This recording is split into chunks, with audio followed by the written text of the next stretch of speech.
out. He's like, no, you gotta do it. You gotta stay in. I'm in too deep, God. I'm in too deep. Yeah.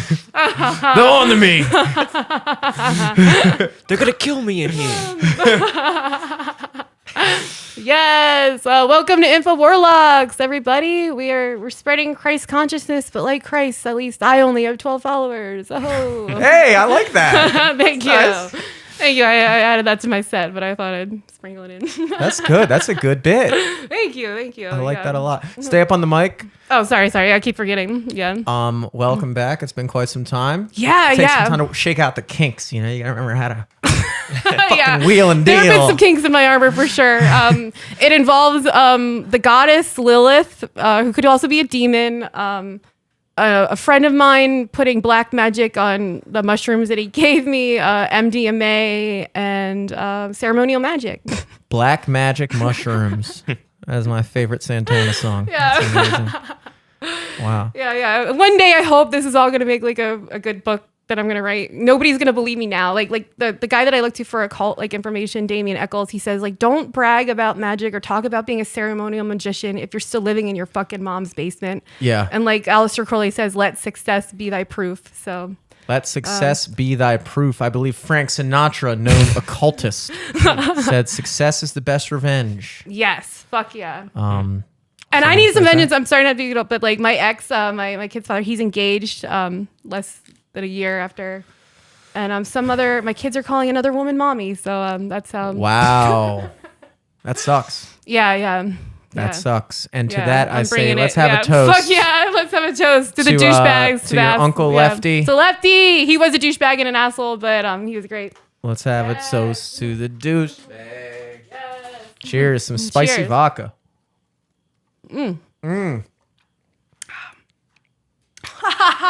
It's literally called Blanco. This is like white people, like, it's tequila. Okay. This is like, this is how. Oh, it's tequila. Okay. That's like more palatable than. I fucking hate straight vodka. Yeah. Blows my high. Yeah. But yeah, how have you guys been? Like I saw Jordan. We went to Renfest. So that was awesome. Oh, yeah. I don't know if the haven't- cameras hit Jordan Levine over there, but. Yes. Shouts out JL. Welcome Jordan Levine. You're a star, kid. You're going to be a star. How have you been, man? I haven't seen you in a fucking minute. I've been good. Yeah. We going through in phases where I see you all the time, and then I see you like never, and then I see you all the time, and then it's good. I feel like this is I feel like it's spooky season now. It's good that you're kind of getting back into the mix, get you back in here. This is where you guys shine. Yeah, you know? yeah. I always feel like during this time of year I get my powers recharged. Like the summer is never good for me. Like, and you always see like these white chicks who are trying to be interesting, like on Facebook or something, be like, oh my god, like I don't care about hot girl summer. Bring me fall. Bring me like acting like that makes them. But it's like, who the fuck had like enjoyed the summer if you were slightly overweight or I think, weird. I think I actually talked about this with Eric Plug, shouts out LTS podcast. We were discussing how I think that when you're a kid, you naturally like the summer because you're off of school. And so you associate summer with like summer vacation. And so it's almost like a nerdy thing to not think summer's the best season. Like you talk to like a kid in like 10th grade, they're like, I like the fall. I'm like, you like back to school? You fucking dweeb. It's like, obviously you gotta like summer. Yeah. But now we were discussing, I was like, dude, it doesn't, like, if anything with my job playing music, I work more in the summer. Like I like the idea of summer, but honestly, I feel like I'm low-key a fall guy. I think I'm a fall guy. You know? Yeah. Yeah, I was thinking about this, like how, okay, we live in this world of kind of extremes, like the extreme winter kind of sucks and the extreme summer kind of sucks, even though that, like, say, nighttime at summer is pretty nice because it's still warm, but whatever. But then it's kind of perfect in two parts of the year, in the spring and then in the fall. It's like perfect weather. And I was thinking about how fall is such nice weather. The only thing that's kind of like a storm cloud over you is that it's each day is heading towards something. The that you storm don't cloud like. storm cloud over me is the fact that both of my children were born in October. So and I regret it. No, I'm just kidding. It's looming. It's looming over you. So Yeah. I was thinking it'd be nice if we could experience fall, but in reverse, for whatever that means. Like if we were headed towards warmer, but still fall. Isn't that what spring is? Yeah, Kind of. It is. Yeah. Because spring is like the birth and fall is like the death. And that's, I guess, why we probably associate fall with like spooky season. Because it's like the death of all the I don't mean to beautiful flowers. disagree, but like I would say winter is more of the death, just in my winter opinion, is but- death. Fall is Yeah. dying. Like that's like your like sugar daddy era. Like fall is like your like middle age like life crisis, like getting like a cool car and shit. I just think liking winter is weird. I will accept any other answer. I think summer, spring, and fall are all acceptable answers. But anybody who's like, my favorite season is winter, I'm like, you're fucking weird, dude. Yeah, yeah. It's like your favorite color is black. What the fuck is wrong with you? I mean, yeah. It's the age of Aquarius. So they say. Yeah. But I let's see. I wanted to talk about You got an array of notes on that thing. Can I see these? Can I see what we're getting ourselves into? Oh here? yeah. I forgot to do one thing. I wanted to read something just really quick because I've been really into like ceremonial magic and I'm really into I thought Mercury. you were into stage magic. Yeah. I thought that's what you were saying. Like Stage magic, yeah. like Alakazam. The I only brought my magic deck of cards. the only magic in stand-up comedy at open mics is not killing yourself afterward. Is still having like the will to live after you do an open mic. Yeah. Okay. I'm gonna read this really quick. I'm gonna do an invocation to Thoth to bless us for this podcast right now. Just for now and forevermore, just to bless InfoWarlocks with the blessing of Mercury. Thoth, Hermes, Mercury, Odin, by whatever name I call thee, thou art still nameless to eternity. Come thou forth, I say, and aid and guard me in this work of thou art. Thou star of the east that did conduct thy magic. Thou art the same, all present in heaven and hell. Thou that vibratest between the light and the darkness, rising, descending, changing ever, yet never the same. The sun is thy father, thy mother the moon, which I think is kind of misogynistic. It's like that, but yeah, we need more solar goddess energy. But the wind hath borne thee in its bosom, and earth hath never nourished the changeless God, head of thy youth. Come thou forth, I say, come thou forth, and make every spirit of the firmament and of the ether, upon the earth and under the earth, on dry land and in the water, a whirling air and a rushing fire, and every spell and scourge of God, the vast one, may be obedient unto me. Fucking InfoWarlocks, bitches. Damn. Thoth, what does he do again? He's the Hopefully he tuned Egyptian. out. I hope he's not listening right now. Yeah. Oh no, yeah, he's totally here. Hopefully he hung up the phone as soon as you ended that. He's the scribe of the underworld in Egyptian mythology. He's a scribe? Yeah. And the god of words and magic and and I'm writing. going to wave speech. off Thoth. Thinking you'd write about me? I don't really like that guy. He didn't even know who I was. Fucking Thoth. Yeah. I guess it was pretty important at the time. You'd be like a computer scientist back then if you Yeah. Well, yeah. He could write. So that was... right. Like people didn't know how to write back then. he wasn't even a god. He was just a guy that could write. Yeah. You're like, this guy is unreal. He wears like a bird mask. Like he's a burb. Isis mask. But A bird? Yeah. Like a. Okay, cool. Yeah. But So it was a mask. It wasn't really his head. Yeah. Because I've been hearing that it was his head. I thought it was his head too. Yeah. Thoth, known poser. Look, I'm not like the other girls. Like, I'm not on my thought shit. I'm on my those shit. So fuck all of you. My car's going to fucking explode Yeah. when I leave this podcast. Oh yeah, okay. I forgot to do something. I'm gonna snort some crystals, but geez. Is that a thing people do now? Is that where we've gone as a society? I thought you'd at least crush them up or something. Yeah, right. No, these were gifted by Jordan, and these are like actually like powerful. Like they're siphoning the negative like energy and keeping. Yeah, but then you're sucking them back in when you snort them.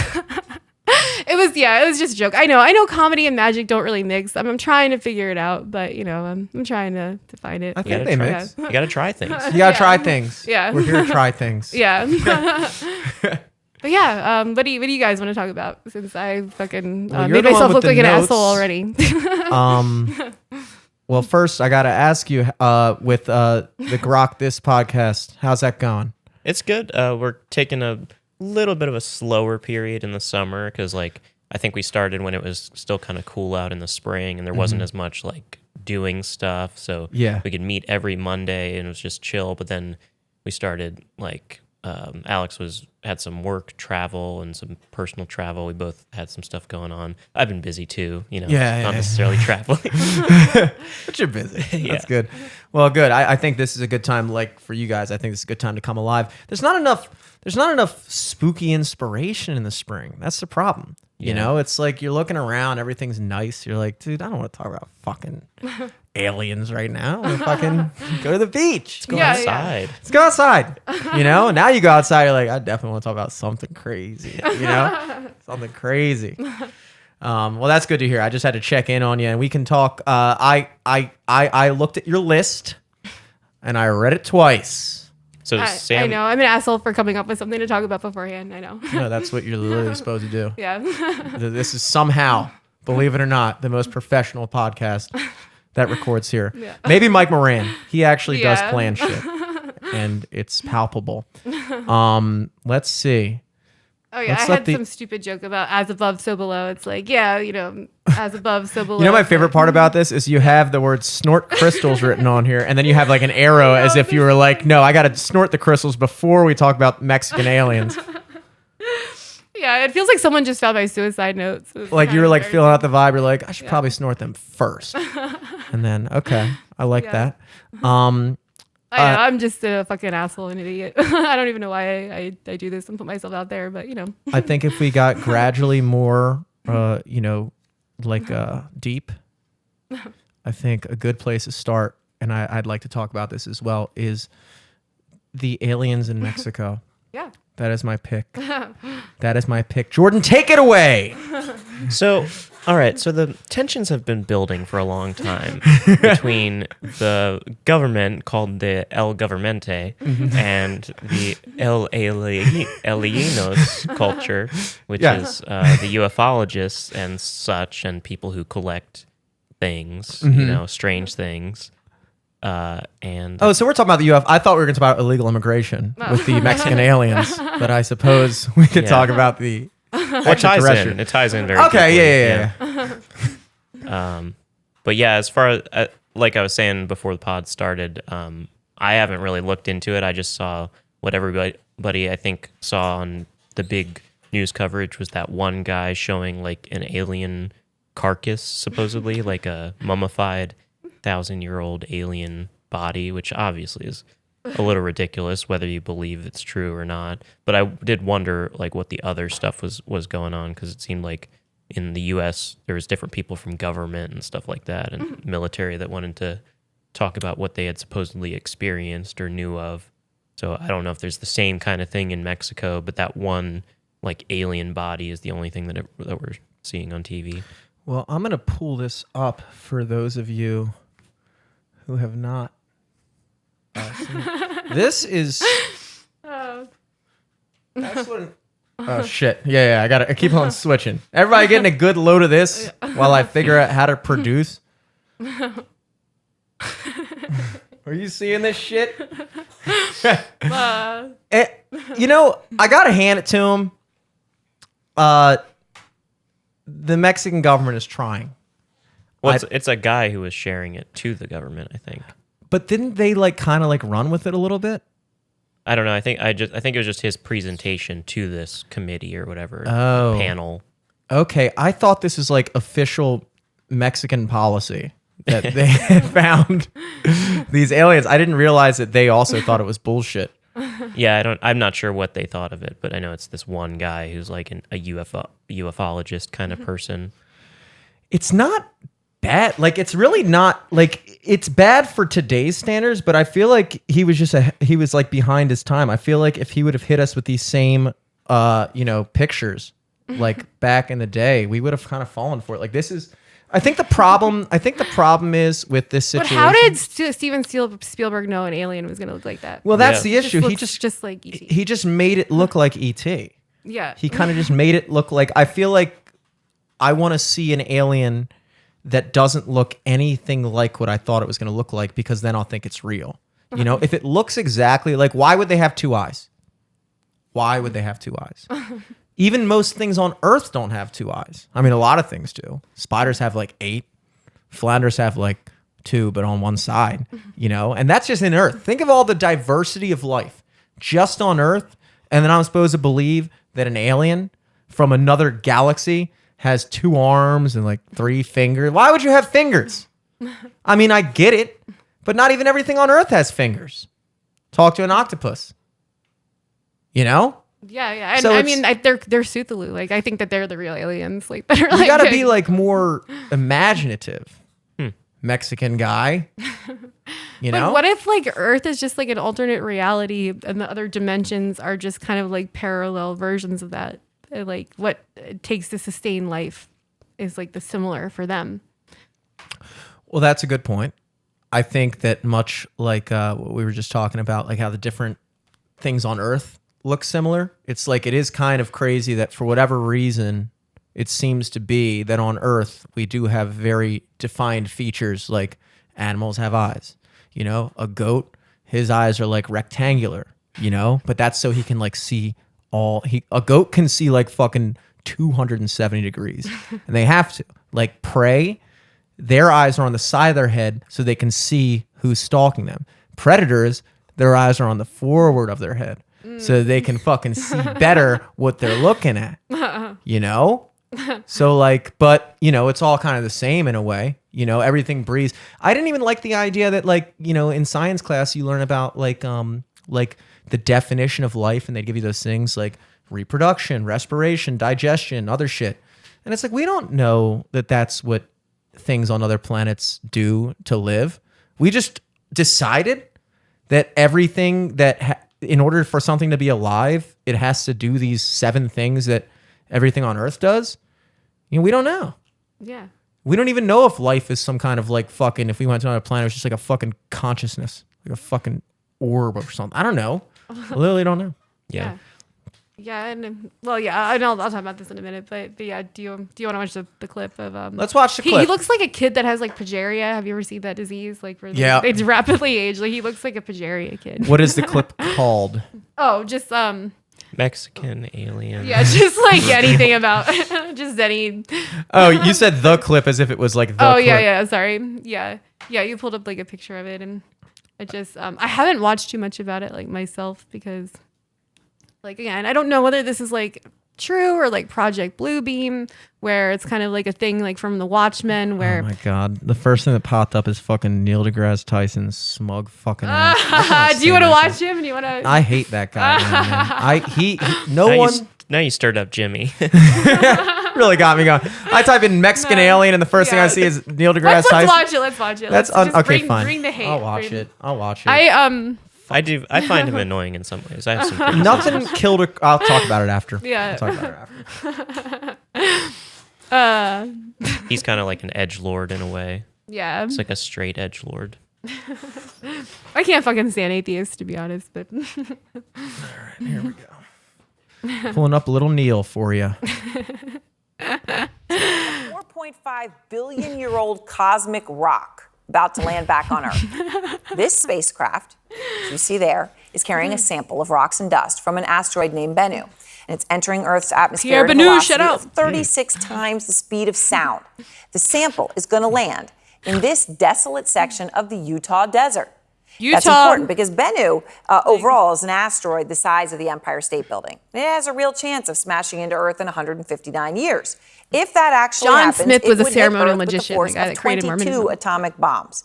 So NASA is hoping that this sample that they've obtained could help them figure out a way to prevent an impact and learn a lot more, obviously, about asteroids. Out front now, astrophysicist Neil deGrasse Tyson. He is the head of the Hayden Planetarium, the host of Star Talk, and he just wrote his latest book, To Infinity and Beyond, A Journey of Cosmic Discovery. So, Neil, I relish all of our conversations. So you've got this asteroid, and, it's incredible. All the math of it. We get on there. You get a little piece of rock all by a robot, and they Where are the aliens? So what can the scientists actually learn from this 4.5 billion year old rock that's about to land in Utah? Well, what we don't know for sure, when you think we would, but we just don't, is what's the structural integrity of asteroids? Only recently, recent decades, gives a fuck. Talk about the goddamn aliens. I mean, it is pretty incredible. And then there's also the, oh my gosh, we can do that. And what a mess we make of so many much more simple things. I'm sure it is. Oh, On this? Well, first of all, I like what they did in Mexico. Nice They boxes. had what they claimed are alien bodies, and they brought it out in front of their Congress. That's better than leaving them in a locked box and saying what and happened no to one Epstein's else can get victims? to see them. That's a start. But in science, a new truth, an objective truth, is only established when multiple labs can analyze whatever your claim is.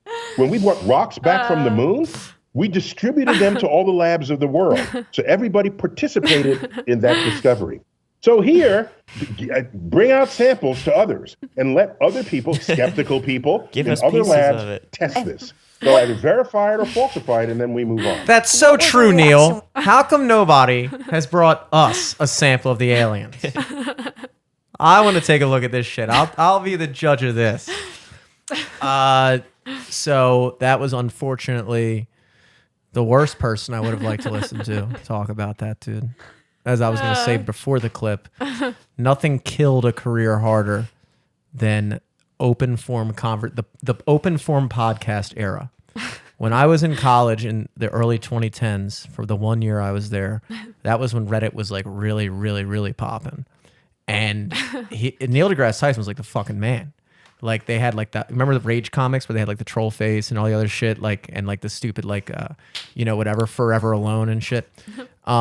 And Neil deGrasse Tyson had like a face in those comics, and he was like this guy's we got a badass over here, like that face, and like everybody just loved him. And then what I think did it to him was when he went on the Rogan podcast and they talked about the moon landing, and he just sounded like such like a smug asshole.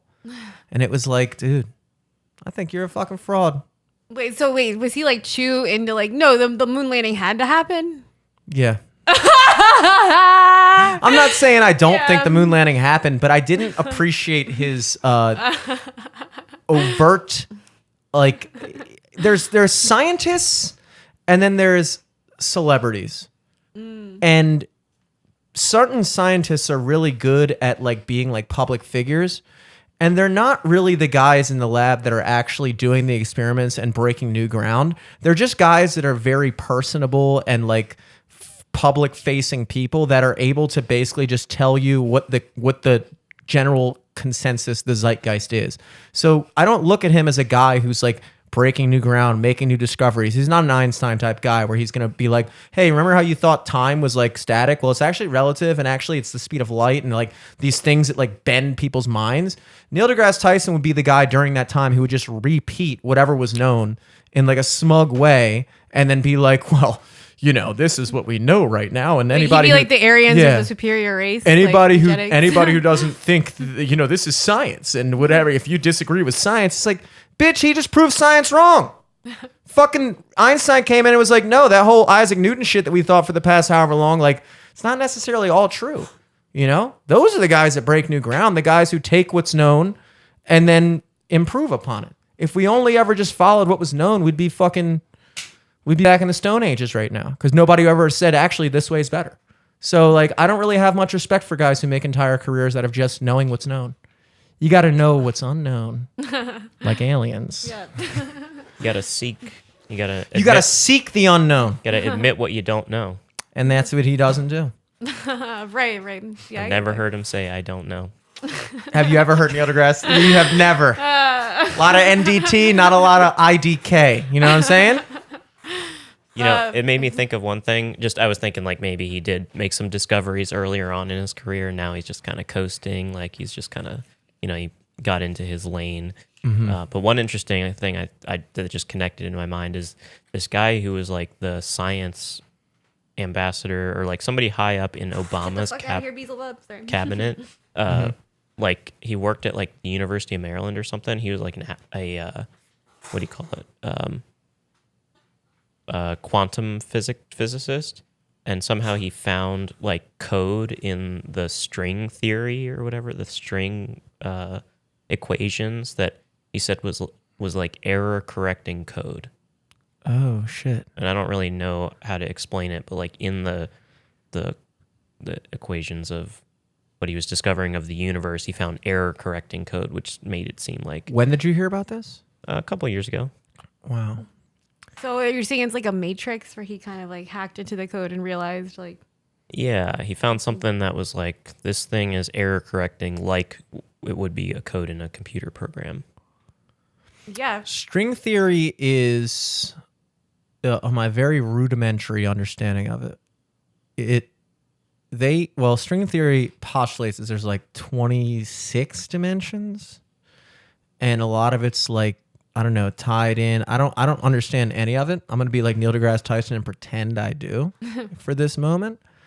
But if you think about it, like DNA is kind of error correcting in a way. Like there's things within DNA that like it'll like your body itself. Your body is error correcting. You know, like when something comes into your body, it's like a foreign thing. You have the white blood cells that are like, not today, buddy. And they attack it and they get rid of it. And who designed that? You know? So it's almost like in the same way that I guess we're amazed at the error correcting properties of the universe, it's almost like, well, we kind of witness it every day. You know, in a way, you could even speculate that even the fact that human beings are, you know, interacting with our environment and solving problems and things like that, and we perceive of it as us making these decisions because we're consciously aware. But in reality, what if it's just like, you know, you're playing a video game with your little cousin and he thinks he's playing the racing game, but really his cord's unplugged and he's just playing the thing. And so we're kind of going through life acting out the universe, playing our part in the play, and perceiving it as a free will, but in reality, we're just living out the code that is already ingrained in the universe. And that's kind of like what I like about where science is right now. It's gotten to a point where all these philosophical questions and the physics questions kind of meet. When you go into physics deep enough, you wind up becoming a philosopher because you reach this barrier of the unknown that, you know, they're basically right now trying to mathematically explain what we already intuitively know, but we can't mathematically explain it, you know? Yeah, absolutely. Yeah, I was thinking, I had this thought earlier today in what I would talk about for the podcast, because I knew it was going to be up to me to think of some good stuff to talk about. No, I'm just kidding. But I was just thinking in my mind, like, of stuff. What kind of stuff have I been thinking about lately? Mm-hmm. And I was thinking, like, maybe, like, what is the definition to you? And I was going to ask you guys of, like, metaphysics, if you had to describe it, or supernatural. What defines something metaphysical? That's a good question. Metaphysical. Okay, would you... I'm not allowed to ask you this, but you said supernatural as well. Mm-hmm. Do you look at them as the same thing? Yeah, I don't know. I was just thinking supernatural, paranormal. I guess it's all kind of the same. That's the area that we talk about, like spirituality, all that stuff. I would say metaphysics to me means the idea that the Greek word meta, which I don't know exactly what it means, but I know the English word meta, which means the Greek word meta. So it probably means the same thing. But when you say like something is meta, like if you're watching a movie and you're like, yo, that shit's fucking meta. Like earlier today, we were listening to Lil Wayne and he said, and we were listening right above it. And then I never understood this line in my life. And then Eric and I were listening to it. And what he says, and right above it, he opens up, he's like, beautiful black woman, or that's some shit that's never said. Beautiful black woman, I bet that bitch look better red. And my whole life, I never understood what that means. And then we realize that the previous line he says, that's some shit that's never said. And then the next thing he says makes no sense. And so in a way, he in that song, he was meta. Because he was like, I'm about to say something that makes no sense. And then he says it. And the whole time you're sitting there thinking that it just didn't make any sense. But then in a very meta way, it made perfect sense because he said it wasn't going to make sense. And that's meta, you know, like in Scream when you're watching the movie. And then they're like making fun. They're like, you know, like they're basically playing off the tropes in horror movies. All that aside, I would say to me, it would be like the idea that instead of us existing in the universe, metaphysics is almost venturing towards the idea that the universe exists in us. That would be my idea of metaphysical. And it sounded like you were saying self-aware. Self-awareness, like yeah. Self-referential, so self-aware. So that could be a good idea of like, once you wake up, you're self-aware of what's going on. Sam? I'm good. I have my own opinion, but it doesn't, I mean, You're not going to divulge it? I feel like, again, I feel like a fraud or something when I talk about how much magic has been affecting my life in a positive way lately, because to the outside world, I just look like a dumb piece of shit, but it's accomplished nothing. But I know the changes that have been happening within myself, and magic and quantum physics are basically tied together. It's like if you put that vibration out there that you are our God, or that you can control and shape your reality, you will. And if you keep having negative or like psychic attacks, like people talk about having like a psychic attack against them all the time, and it's not necessarily one person doing it. It's just like the media at large that's just like trying to keep you down and trying to prevent you from realizing that you are God. And supernatural is just supernatural. It's like you are part of nature. You are, you've like, we've all been each other in past lives and stuff. Like we're all like made of the same thing. And again, I just sound like a no. I think what you just described is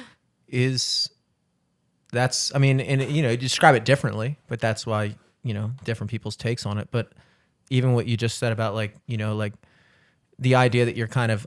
While you were talking, I looked up the definition of meta, the Greek root, and what I found was, it can mean a lot of things. After, along with, beyond, among, behind, and productive. What I think resonates most with me is the words along with or among. That the idea of among physics, like the I would say that guys like Aristotle, who was taught by Plato, who was taught by Socrates. Aristotle in the ancient Greek, he was a philosopher, he was a metaphysical guy. And he kind of took that philosophy and then he applied it to physics. Archimedes. Archimedes and Aristotle were kind of like, Archimedes was the guy that like invented like all that shit, like the fucking water screw and like the first like fucking like compass and shit like that. And but what's funny is what we're talking about, like back in those days, they used to study philosophy and science almost simultaneously. They didn't view it as two separate things. And that's kind of why the metaphysics to me comes from the kind of the Greek approach to science and philosophy, meaning that you are actually, like in this word, among it. You're among the physics. You're not just observing it, but your observation actually affects it. Like the way you perceive things actually affects the physical reality. So I'm glad I actually looked that up, because I never thought about it. Among is the right word. You're among it, and you actually affect it just as much as it affects you. So like you're talking about like, people putting like psychic spells and shit and stuff like that, or whatever you're saying. Well, that's like advertisement in the media. Like commercials. But it changes your perception of who you are and the world around you, and therefore, in a way, it actually makes that real. But you can also make a different world real depending on how you view it. Well, and I want to hear Jordan's like explanation of it. And just like something that's I've been listening again to Damien Eccles a lot, and I recommend anybody who's interested in magic. Damien Eccles to me is like a modern day messiah. He was on death row, wrongly accused of murdering children, and he used ceremonial magic and meditation to basically become friends with Johnny Depp and like get himself like out of everything. Like and Eddie Vedder, like to me, he's an example of like someone who's a modern day like Christ-like figure who used divinity like. Or like that Rasputin guy in Russia. Yeah. He does look a little like Rasputin. No, but like he did the same thing. Yeah. Because he was like that guy who like was like this like known like, I don't know, sorcerer or something. And then he got in with the royal family. He was like in the royal court and stuff like that. Because he would just, all the like royalty were like, yo, this guy's the shit. And then he kind of like changed his trajectory based off just like appealing to that in other people. Right. And But Damien Eccles, he says that back like in the day, how like the three magi, they were called like the three kings who visited Christ. Like they studied the stars. Like magi kings were the only people who were educated enough to be taught magic. And back then, magic was literally called the royal science. So magic is science. And again, I'm like the worst person to be talking about this because I have a GED education. I fucking dropped out of massage school this past week. Oh no. Is that a panic attack? Magic is science. Massage is not science. It's like, but yeah, there's some science in there. Yeah. A little bit of science. A little misogynist, if you ask me. Yeah. To suggest such a thing. But yeah, like, again, it's called the Royal Sciences, and that was literally what was like taught to kings, like, and like the Book of Daniel. I didn't realize this. Like, I named my oldest son Loki Daniel because his great grandfather's name was Daniel, and Daniel was like a extremely famous magician in the Bible, in the Old Testament. Sick. Yeah, he was like. So why don't you tap into some of this Evan Williams, Sam? Yeah. So get a little metaphysical. Yeah. Jordan, did you ask that question just out of curiosity?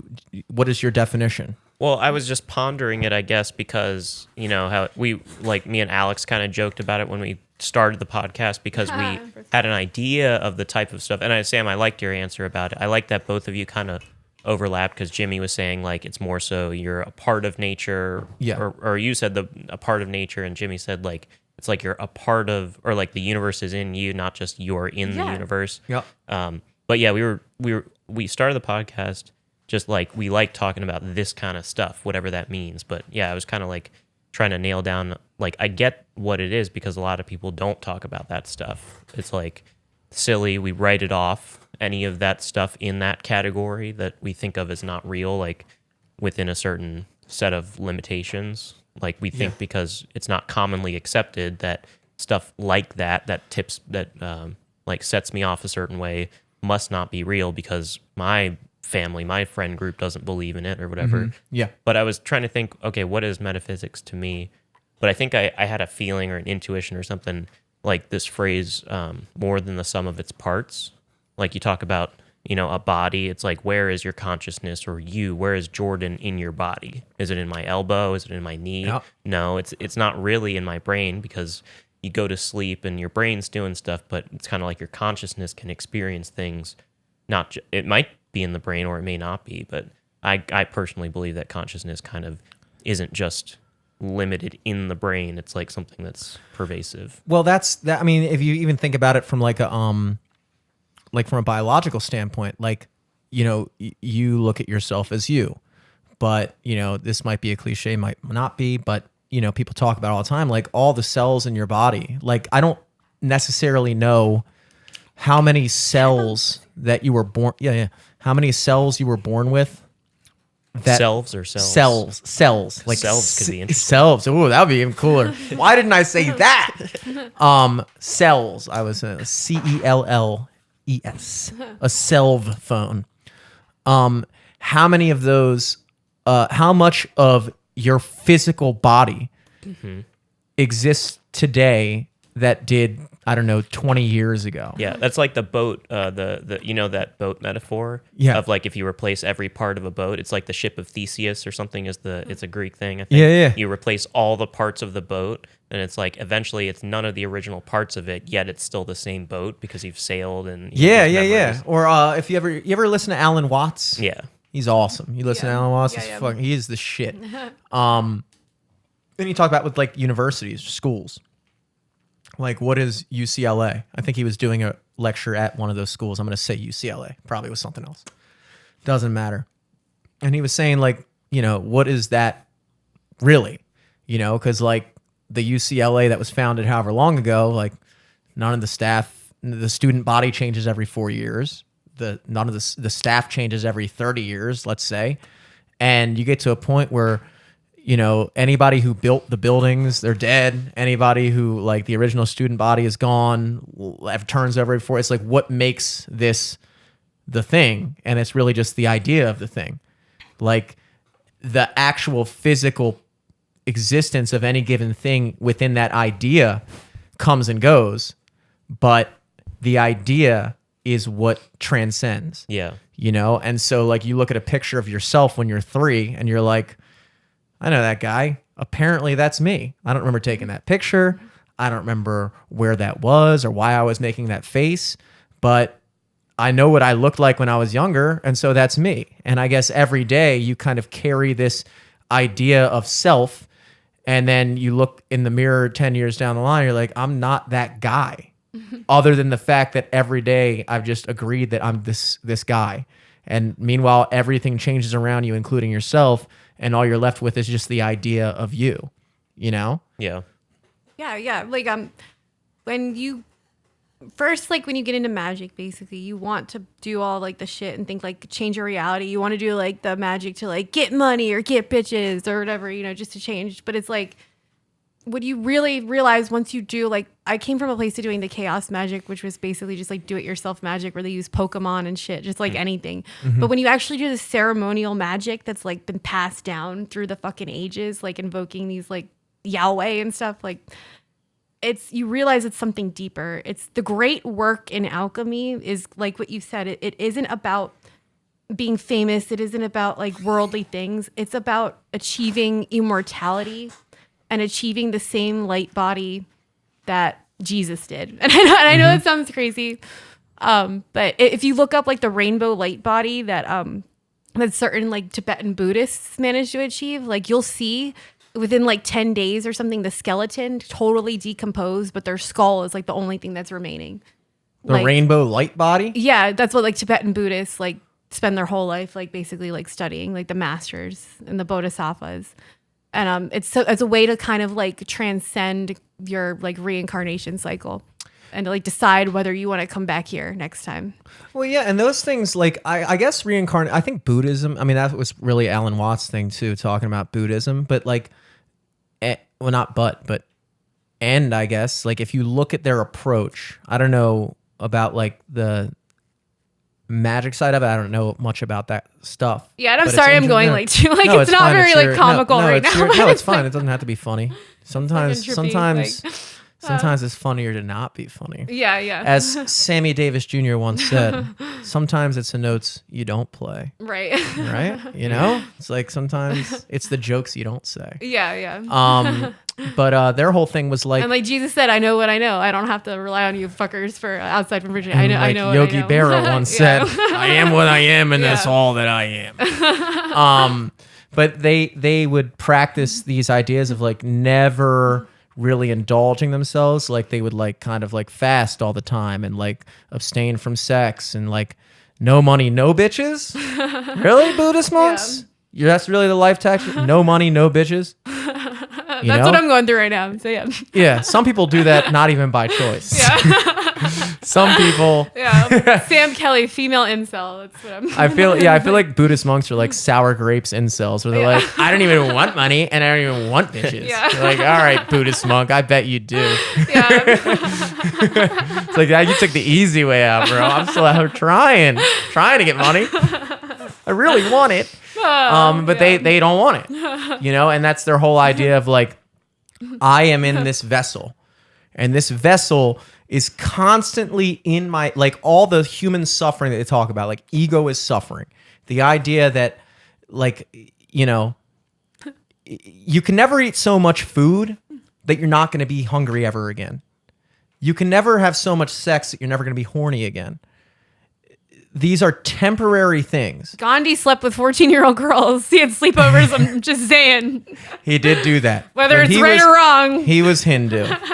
They had a whole different thing going on. Yeah. I mean, the Buddha left his wife and kids. Let's just put it out there. So when I feel bad about like leaving my ex and like all the shit that happened with my kids, like not getting custody, I'm like, I remember.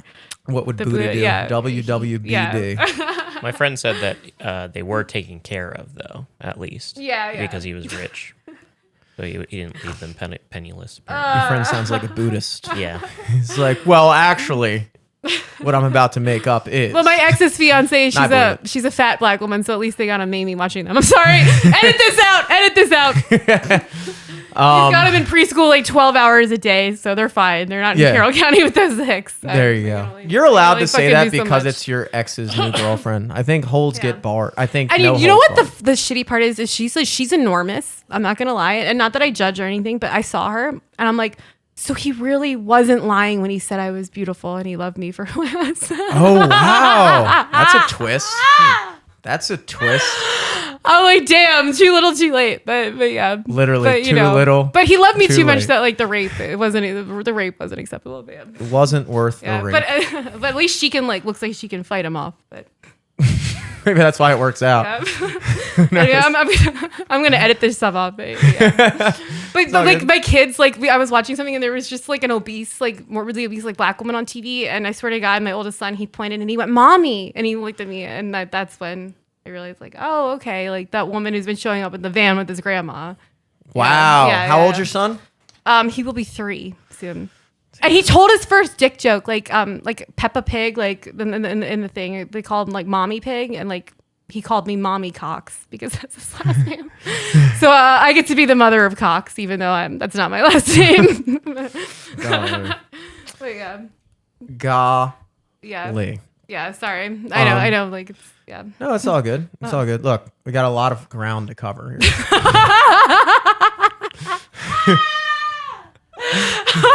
Yeah, it's been a I don't want to say sad sorcery girl summer, but I learned a lot about myself, and it's like I know this is like a cliche saying, but like I truly feel like in this world, but like not of it. Not saying I'm any better or any worse, but it's just like the feeling of like I don't belong here.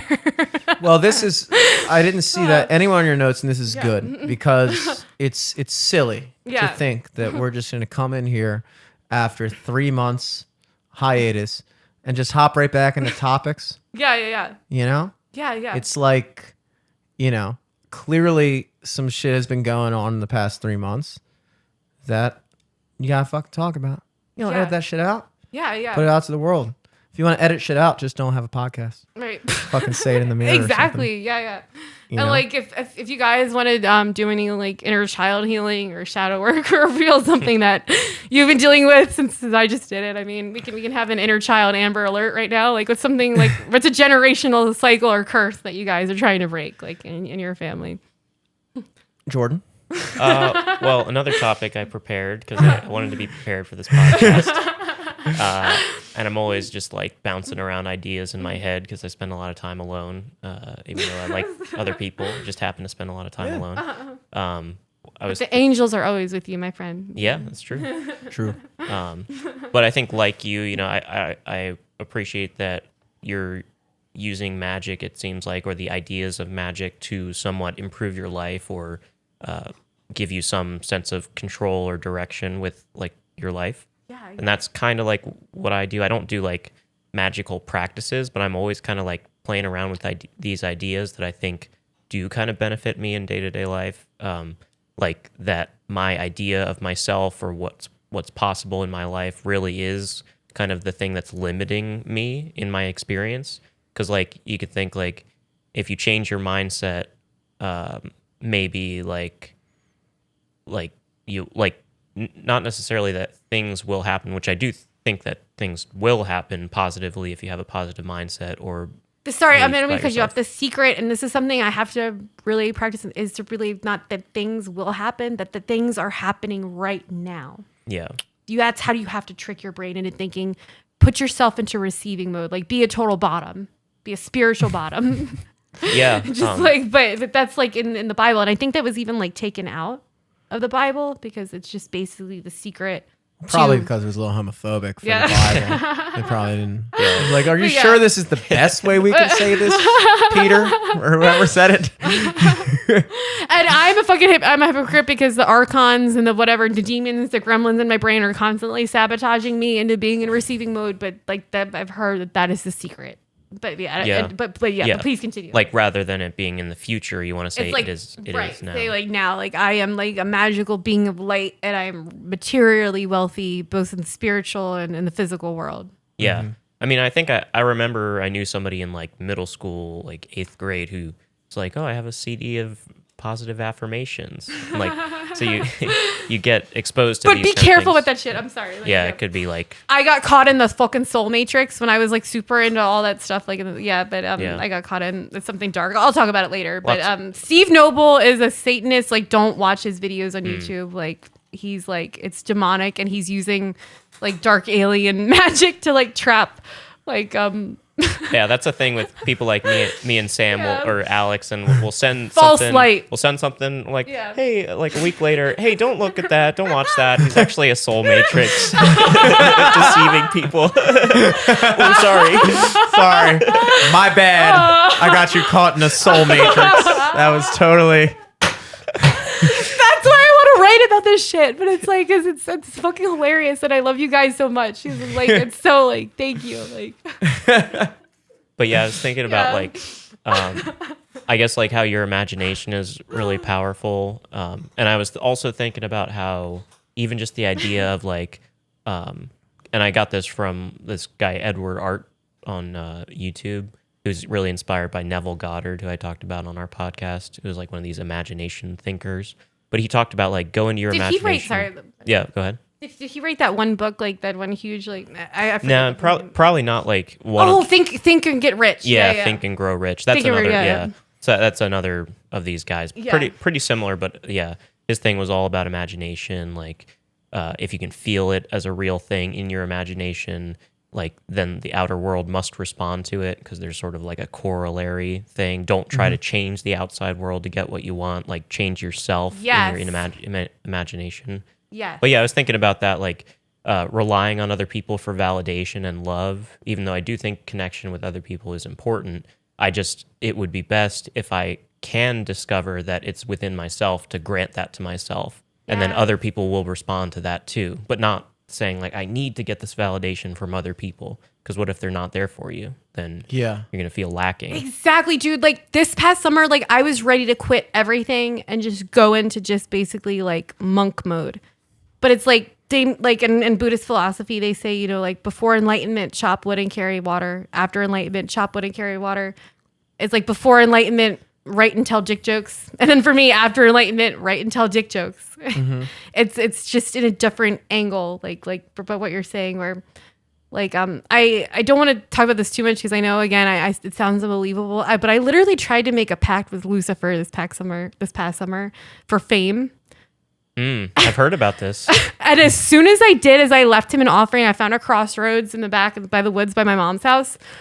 Because this was during Venus retrograde. So I thought like, okay, Venus, the morning star, like I think like during retrogrades, like these beings or these like archetypes like come down to earth. Basically, that's why they appear to be moving backward or slowing down in the sky, because they're down here. They're closer to us actually, like during Mercury retrograde. But to make a long story short, I did an invocation of Lucifer. I'm like, please like make me be like a famous stand-up comedian. Like the only thing I ask is that my children aren't hurt. Then then I accidentally butt dialed my ex. My phone broke, and right before my phone broke, the last thing it said was like, "Listen to Halsey." Okay. And I started listening to Halsey's music, and it was all about dark demon shit, and how she basically made a pact with like Lucifer or whatever you want to call it, and how she's absolutely miserable, and how the person listening to it doesn't deserve that.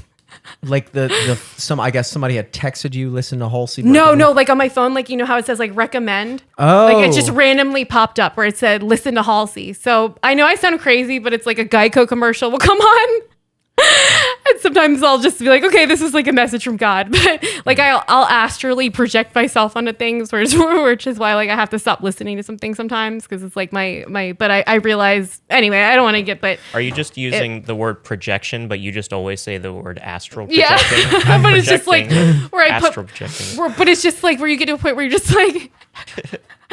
You think everything is a message from God, and it's like, no, it's not, bitch. Like, but then it's like, maybe it is. I don't know. Like, I am totally. I'm going to share this story with you guys too. This is something that happened to me very recently, and I actually have a prop here to show you. Yeah. Did you also try to sell your soul to Lucifer? No, I also like how you were like trying to like glaze through that story. Yeah. Like somebody's like talking about their like lunch day. Like, I'm not going to bore you. It was a tuna fish sandwich with This chips. shit happens to me every day. So anyway, I offered my soul to the devil, and I was just like, dude, just don't hurt my kids. And then like I went to a crossroads and what the fuck? This is why I hope one day like I can write a grimoire or like a book about all this stuff and like be able, because this is every day of my life. You gotta write. You gotta just write about your life. But I just am scared. Like I just feel like nobody. Anyway, just let success be thy proof. That's all I gotta say. So I'm gonna give you a short version of this story. Yeah. But basically, so every year I go to the beach with my mom and my brother and our girlfriends. Ocean City. Ocean City. Yeah. Ocean City. The beach. Yeah. So this year we go, and the way it usually works out is, my mom gets a condo. My mom's name is Irene. We also get a condo called the Irene. You think that's a coincidence? Is that God? I'm just kidding. Yes. She probably does. She obviously does it on purpose. Synchronicity. Great place. It gets one parking spot, and it's right up on 100th Street. So I usually just park in the municipal lot, which is only like 2 blocks away. It's honestly perfect. It's like $10 a day. It's too easy. And so I pull up to the condo, and I like bring all my stuff up, sit there for a little bit. My car's parked in the lot. I'm not supposed to be there. And I drink like a beer, do some shit, whatever. And I'm like, all right, I'm gonna go move my car. So I go downstairs, I go to my car, and I open up the door, and on the ground is this white square of paper. Now, mind you, I go to Ocean City once a year with my mom, and I park in that lot every time. So as I walk down, I get in the car, I see this white piece of paper, and something draws me to it. I'm like, I don't know. It's just like, and that's honestly also saying something, because it's not like my car is clean. Like normally something on the ground of your car would not be like, let me look at this. It's like you see something on the ground of your car, you're like, yeah, what else is new? Obviously, there's something on the ground of my fucking car.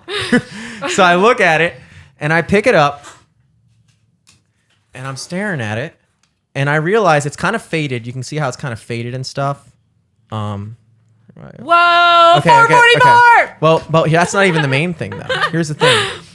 So I'm staring at it. I'm trying to make out what this says, and it says Town of Ocean City. And what I realize is that somehow, for an entire year, this parking ticket from last year, this is from 2022, from the last time I was in Ocean City, had been just shuffling around in my car. Never noticed it. Maybe it was under a seat. Maybe it was on the dashboard, whatever. And the exact moment, a year later, to the day, it was 9/19. I have the other 2023 version, same date. 9/19/2023, 9/19/2024, or 2022. For some reason, and I drive my car everywhere. I'm driving down to Gaithersburg doing gigs all over. I drove down to Nashville and back. I've been a lot of places in my car. But for some reason, this one moment I get in my car, a year later, this thing from the exact, when I'm moving my car to the lot that I'm going to, from the last time I bought a ticket from that lot, is just sitting on the ground. Don't know how it got there. And I pick it up, and I honestly stood there. I was looking at it for like probably about 2.5, 3 minutes, just kind of like, it gave me chills. Wow. And that's the other thing. It's like, when you get chills, that's a sign that basically like your higher self or your guardian angel or whatever is trying to communicate with you. It made me feel like there was this instinctive thing where it's like, because I like do a lot of like sports gambling and stuff, and I've been studying like probability and stuff, and it's like, if you were to take the Neil deGrasse Tyson route and just try to explain everything through like, well, there is technically a statistical probability that even though you've gotten in your car approximately... I'm going to look up angel number 444. Sorry. Look it up. Yeah. Because I did too, because that's what my girlfriend did when she saw it, and read what it says, because that's the other part of the story. Yes. And so... parking in lots at Ocean City. Dude, yeah, divinity is fucking everywhere. It's like, yeah. If you look at like the mathematical odds, it's like, okay, let's think about mathematically. What are the odds that on the, I guess I'm going to say over 2,000 to 3,000 times I've gotten in and out of my car over the past year, just gotten in, gotten out, that the one time when I'm actually in Ocean City, not just in Ocean City, but in the moment I'm going to now move my car back to that lot, is the specific time when this parking ticket shows back up in my face. There is a mathematical probability that could happen. It's very low. It's probably like I'm not going to say a number, maybe 1 in a million, 1 in 2 million. That's a very low probability. But you can't ignore when something like that happens. You get this almost instinctive, like you feel like it's more than that, you know? And I don't even necessarily think it's just a feeling. I almost, in those moments, it's like what you were saying, it almost is like you're being communicated to. Yes. Like that's kind of God's way, or the universe's way, or whatever term you want to use. Thoth's fucking way. Lucifer's way. I mean, Yahweh. I mean, the demiurge, the holy guardian angel, is basically tapping into Yahweh. Yeah. And it tells you, to me, it's a way of saying, you are exactly where you're supposed to be right now. Yes. And if you think about that and what that means, it means that if you're in the exact place you're supposed to be right now, then that means that everything you've done prior has led you to being exactly where you need to be, which means that you're on the right path. And what does 444 say? Yeah, I mean, I want to get more into like the actual like Enochian numbers, not just like the basic witch kind of like angel numbers, but like there's an actual like Enochian language where these magicians communicated in Elizabethan times with these angels and mathematically equated the messages they were. But anyway, but it's just saying basically, like doors Angel number 444. That like it means that like you're having encouragement to pursue like your passion and that your angels are with you, and to keep looking at signs and synchronicities that you're on the right track. Nice. Yeah, it serves as a reminder. And it equates to 12. It serves as a reminder that you are on the right path. Yeah, and your angels are by your side. And were you thinking about like anything in particular? Do you remember? Like, well, I've kind of, like I was talking about, like with the gambling thing, I've kind of really like gotten into it to the point where I'm like trying to figure out how to like make money with it. And I was making money with it, and then I started losing money with it. And I know this sounds like degenerate as fuck, but I take like a stock trading approach to it, like with like probabilities and shit like that. And I had like the worst month of my life. I think I lost like $1,000, which, whatever. But I had made like 500 prior to that. So I'm doing like small units and like figuring out, I got like my fucking calculator here. I'm always doing fucking math with it for that shit. And I knew the math was going to work out because I've had got like data from every fucking sports team and everything. And I'm like worked out equations and calculus and shit. And I knew it was going to add up. But I was starting to doubt it because I've kind of looked at it as like, like I want to get like a little nest egg so I can like. And you're wearing an Ocean City shirt now, huh? Well, yeah, that's true too. I didn't think about that. Get like a little nest egg to like actually maybe get a better studio, and then actually have like a marketing budget so I could actually do something instead of spinning my wheels in a garage for the rest of my fucking life. And so I've been kind of using that as a means to get there. And when I went to Ocean City, like I said, just had lost $1,000 over the course of a month. And then I'm not even making this up. Since that day, I went on in the past 2 weeks, this was on the 19th, I made like $1,200 in the past 2 weeks. 444. Yeah, exactly. Nice. All that stuff. Dude, that's the 444, $1,200, same day, same year, a year later. Like that kind of stuff, it's like, yeah. What do you think has shifted about your mindset that could be manifesting this? I think that when that happened to me, again, just like the kind of intuitive, every now and then stuff like that will happen to me where it just makes you realize like this is where I'm supposed to be.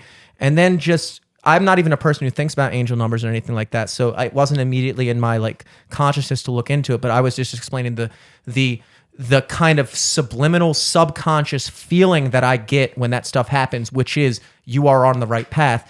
And then when my girlfriend Liv saw the number 444, she decided to text her friend about it and be like, hey, this just happened. What does that mean? And then she sent back that, which says you are on the right path. And it's weird because that was the feeling I had when I saw that. I had no idea about the 444. I had no idea about it. And it was like, I had this insane month of just like losing and just like, I couldn't believe this shit was happening because I knew it was going to work out.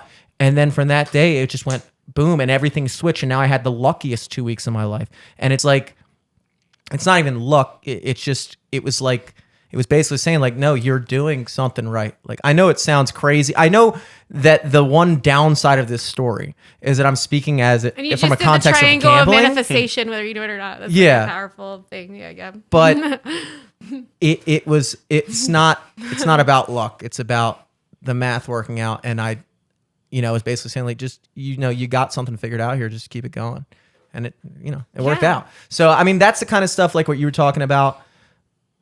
Like those kind of things happen that you can decide if they're significant or not.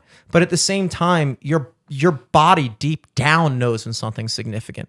Like I could have picked that up and just not thought anything of it. It's like, oh, look, it's a fucking thing. But when you think your body, like it wasn't even, as soon as I saw the words Ocean City, something struck me as like, whoa, this is a thing. Yeah. And I think that those feelings are beyond, I think that's what metaphysical is. I think that it's that feeling of like, I know somebody could explain this, but you can't explain the way I just felt about this. You can't explain that I felt that before I even had it explained to me. It was an instinct. You know, you can't explain why anybody would have even had the idea of God in the first place, because that must have been happening to people through time, and why every single society across the board has had this concept of a higher thing. You know, it's not like, you know, you go to any place and they have an idea of that, you know, and it's not like this, like you can't call it a social construct. It would make sense if maybe one society did it, but every society did it with zero connection to each other. Some guy in the fucking Polynesia has gods, and then you go to fucking Native Americans in America, they got gods, and you go to Greece and they got gods, and you go to Africa, they got gods. It's like there's a concept beyond you know, our understanding of this thing that, like, you know, just to tie everything up, it's like people that aren't open to that, they bore me. They bore me. It's like, yeah, great. Like you can figure out the equation for gravity, but gravity existed before you knew what gravity was. If I drop this lighter, it drops before Isaac Newton ever figured out what gravity was. All you're doing is just observing what's already going on. You do not dictate the universe. The universe dictates you. Well, in a way, just what we're saying, it's like you are the universe, I guess is a better way of putting it. Neither dictates the other. It's your perception of things, you know? We make the mistake of observing things and then going like, okay, I'm this guy that exists outside of the universe, and I'm just looking at stuff happening. It's like, no, dude, you're part of it. You are that. You're looking at it happen, and you're perceiving it's happening to you. Dude, look, license 4044. Sorry. Oh, shit. Holy shit. Sorry, it's just kind of, I mean, I know there's a zero in there. On the pollards. I stole that sign. Yeah. The Pollard sign there, the towing sign. Yeah, where's the 4? At the very bottom of it says license 444. Oh, cool. Yeah. I stole that after a hurricane when I was living in my apartment for 1 month when I was like 19 or 22, I want to say. And a big hurricane came through, and I hated Pollards because they're like the big towing company around here, and they towed my shit. And so I came down, and a sign had been falling right in front of my car. Nice. And it was a Pollard sign, and I was like, I got to take this. And that's where I got it, and I hung it up in the studio. That's been there for like 8 years, and I never noticed it. Yeah, 444. Are they worse than cockies? Cockies, I actually have respect for Cockies because they're the founders of Cockiesville. Yeah. At least they can say that, you know? Pollards, what do? You drive around, you fucking, you pick up somebody's car, and then you go, if you give me $100 cash, I'll put it down. It's like, bitch, put it down. Huh? Do you have the lighter, the red one? There's like 16 right there. So There's one right there. Oh my God, I'm not used to. No, there's a lighter right here. Oh yeah, that's not working. I guess it's the universe. when you believe in lighters will appear. Become the lighter of God. Yeah. Yeah, like Jimmy, what you were talking about. I think the word that comes to mind for me is God winks. I saw somebody use that. Wink from God. But it even, and that is a good description for it. But for you and for some instances, it's almost like it's confronting you. It's almost like, you know, Truman Show kind of thing. Like, exactly. Oh, people are just, you know, oh, I'm sorry, just carrying this basket of fruit, you know, just in front of you. Yeah. It's like, no, making you stop and think about something. Yeah. Like interrupting your daily life. Have you had a event like that occur in recent times? I could think about for myself, but I did want to share this just from today. Sam texted me. Grok showed up as word of the day today. LOL. Yeah. I mean, it was technically yesterday, but like it showed up on my phone where it was just like the word of the day, Grok. It was just like, what the? It's just like hilarious. Like, and it does say to grok something is to understand it both profoundly and intuitively. She enjoyed the deep discussions in her metaphysics class that helped her grok some of the main themes of Western philosophy. And I never heard that word before you guys. Like, I'm grokking it. I was a phrase was in my mind as I was taking a piss earlier. Yeah, speaking of, I might have to in the back, but and knock yourself out. Yeah. Like I was saying, I'm begging to get a little nest egg so I can have a studio with a bathroom and some other shit. You know, it'd be nice. That's a big goal of mine now. But you know, like, I'm not trying to cut you. Like, that's a beautiful dream to have, but just appreciate the temple that you have now. Like, this is truly a temple, and you've done great things with it. And yeah, like, I just feel like I've outgrown it, like a fucking snake in a old shell or whatever the fuck. I don't fucking know. I just feel like I'm outgrown it a little bit. Yeah. I was thinking, I don't know. I was outside waiting for you guys to get here, and I was thinking of ask and ye shall receive. It's like a thing that's like in the Bible, right? Ask and you shall receive. And it's like, I think the easiest, the surface level interpretation of that is like, well, if I just like pray, or if I just like want something, then eventually it's going to be given to me. Ask and you shall receive. But it's like, what do they mean by ask? And it's like, well, in a way, your way of asking the universe is by doing it, and then the universe gives you the reward of like, okay, so like think of working out, for instance. Like, you don't just sit on a couch and be like, I wish I was in shape. You don't? No. I mean, a lot of people do, including myself right now. But so it's not about just like wanting something. It's about the other beautiful thing, though, is I think working out is a good metaphor for a lot of things. I mean, honestly, high school athletics taught me a lot about that kind of idea and that concept. But if you decide in your mind, I'm going to be in shape, and then you do those things, you reap the rewards of it. Like, the universe is going to give you back what you put in. And so it's not just a measure of like, you know, ask me for, what do you want? Like Santa Claus. It's not a Santa Claus relationship, but it's like if you are like what you say, like if you become that person, like in a way, it's like, I think the reason why so many people give up on working out is because when you decide you want to be in shape and you start working out and you're going for a run every day in the morning and doing push-ups and shit, in your mind, you're in shape. You're the in shape guy. You've decided. But the universe kind of takes a while for you. Like, you don't start noticing that you're losing weight yet or anything. And the people, they do it for like a week or two, and they're like, I'm not seeing any results. This is worthless, whatever. But it's like, in that moment that you decide something, you are that person. And then it's just a matter of literal time until the universe grants you that thing that you've decided for yourself. So you just have to be it, and then it happens. So it's like, that kind of goes for like anything. It's like, right now you're doing a podcast, right now you're doing comedy. It's like, you are a comedian. You're not trying to be a comedian. You are a comedian. And then... Thank you for saying that, because that's been the biggest thing of like... Well, that's what it is. Battle. Only you can decide if you're a comedian. And that's a decision that you make. And then when you live that, when you do that, then you shall receive. That's what it is. So it's like, it's, you know...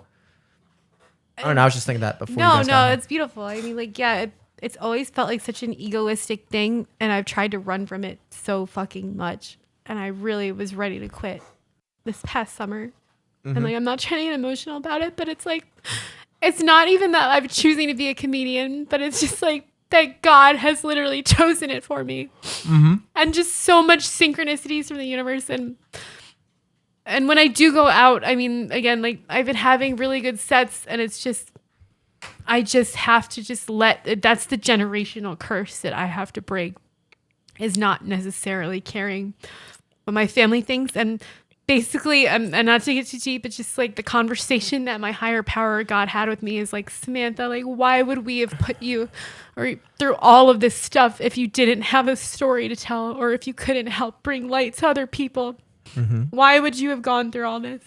And like, even at massage school, it's like, like when I was trying to give someone a massage, like before then, like everyone was telling me like, you're in your own head, your energy's too high, da da da. It's like, well, yeah, of course I'm in my own head. I'm a fucking comedian. Yeah. And like, I was getting ready to massage someone, and I used hand sanitizer, and the hand sanitizer squirted in my eye. And like, just then the janitor was like banging on the door, be like, bitch, like, open the door, get me in. Like, what are you, retarded or something? And it's just like, it was like something straight out of Mr. Bean or like Lucille Ball. And it's just like, I constantly have these moments like happening in my life where it's like, well, earlier you brought up the idea. And I'm sorry for crying and stuff. It's all good. Just really, it's all good. That is female privilege, I will say. I do that. If I start crying, it'd be really weird. No, bring it on. Bring on the tears. Like, don't say like magic, you know. Girls do not realize how lucky they are to just be able to cry. No, like, it's so nice. We've been trying to get you to cry this whole time. I'm just saying, like, God is talking to you, Jimmy, but like, talk to God back.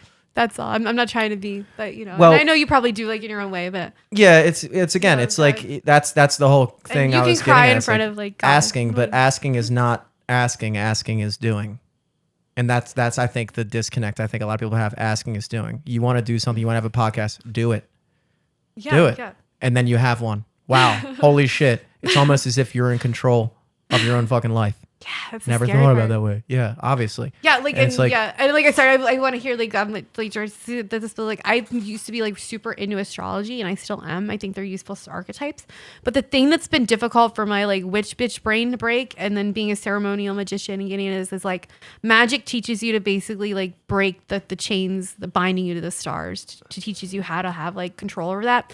Astrology kind of like tricks your brain into it's like the psychic vampirism, or like tricking you into thinking that everything is like predestiny and you have no control over it. And like I'm obsessed with watching like astrology or tarot videos, and I'm really trying to like get away from that and like meditate instead or do rituals to like. But I think it's all important. I think it's all important. I just think that those are really the two conflicting ideas. If I were to try to whittle it down, which I want to do a lot of, just like oversimplifying things, but if I were to do that now, I would say that there are people that think that, like, and they might not even describe it this way, but I think just subconsciously they might have this belief that like things are just gonna happen, like things like what the reason I'm in this situation is just because that's the card I drew or something like that. Like that's why I'm here, and that's just the straw I drew from the lot or whatever. And it's like, and there's other people that actually feel like they have control over things. And so even if you get back to like the religious thing, it's like there's this idea of like determinism, right? Like the idea that like everything is set in stone, or like I forgot John Locke or whatever, that English philosopher, I think it was him, that was saying like the God is like a clockmaker, where like he started it and then he set it in motion, and then everything is just happening, and then you just you're just along for the ride. Which I don't really have like a definite I think there's validity to both, and I almost think the answer, like most things, is somewhere in between, where it's like, yeah, it is happening, but then the paradoxical aspect of it is that like you can't control what happens to you, but you can control how you react to it. So like when something happens, for instance, like I remember thinking like I got fired from my job at Melting Pot when I was like 26, 27. And it was my third serving job. And I had never really like, I was kind of at a point where I was like, I guess I'll get another serving job. And like, I wanted to be a musician or whatever, but it's like, I just was stuck in this mindset of like, I'm going to do that. I'm going to do this. And then I remember thinking like, oh God, like this might be like I have no money now. Like I'm out of money, like whatever. And it's like, and I remember thinking like, is this like the worst thing that's happened? Like this is like the worst time for this to happen. The worst time for me to just lose my job. I was already struggling, and then I lost my job. And it was like, and I had this like kind of like realization where I was like, this could either be the best thing or the worst thing that ever happened to me, depending on what I do next. And that's kind of like, it's like nothing is inherently bad or good necessarily until you allow it to take you in that direction. So something happens, it happened. You can't control that. Probably could have controlled not getting fired, but I already didn't do that. So this is what happens. I'm fired. And now what happens? Do I go in a fucking spiral where I get worse and worse, and now I have no money, and now I'm fucking losing my apartment and shit? Or do I go, well, now this is an opportunity to figure something else out that maybe I wouldn't have done if I was just spinning my wheels at my serving job? Maybe I'll go pursue something else. So it's like literally in that moment at every crossroads, you have the decision to decide for yourself. You can't control what happened, but you can control how you make it happen for you. And so it's like this weird kind of like combination of both things. It's like, yeah, things are going to happen. And then within that context, you have the ability to control how you fall into that equation, and that's up to you, Yeah.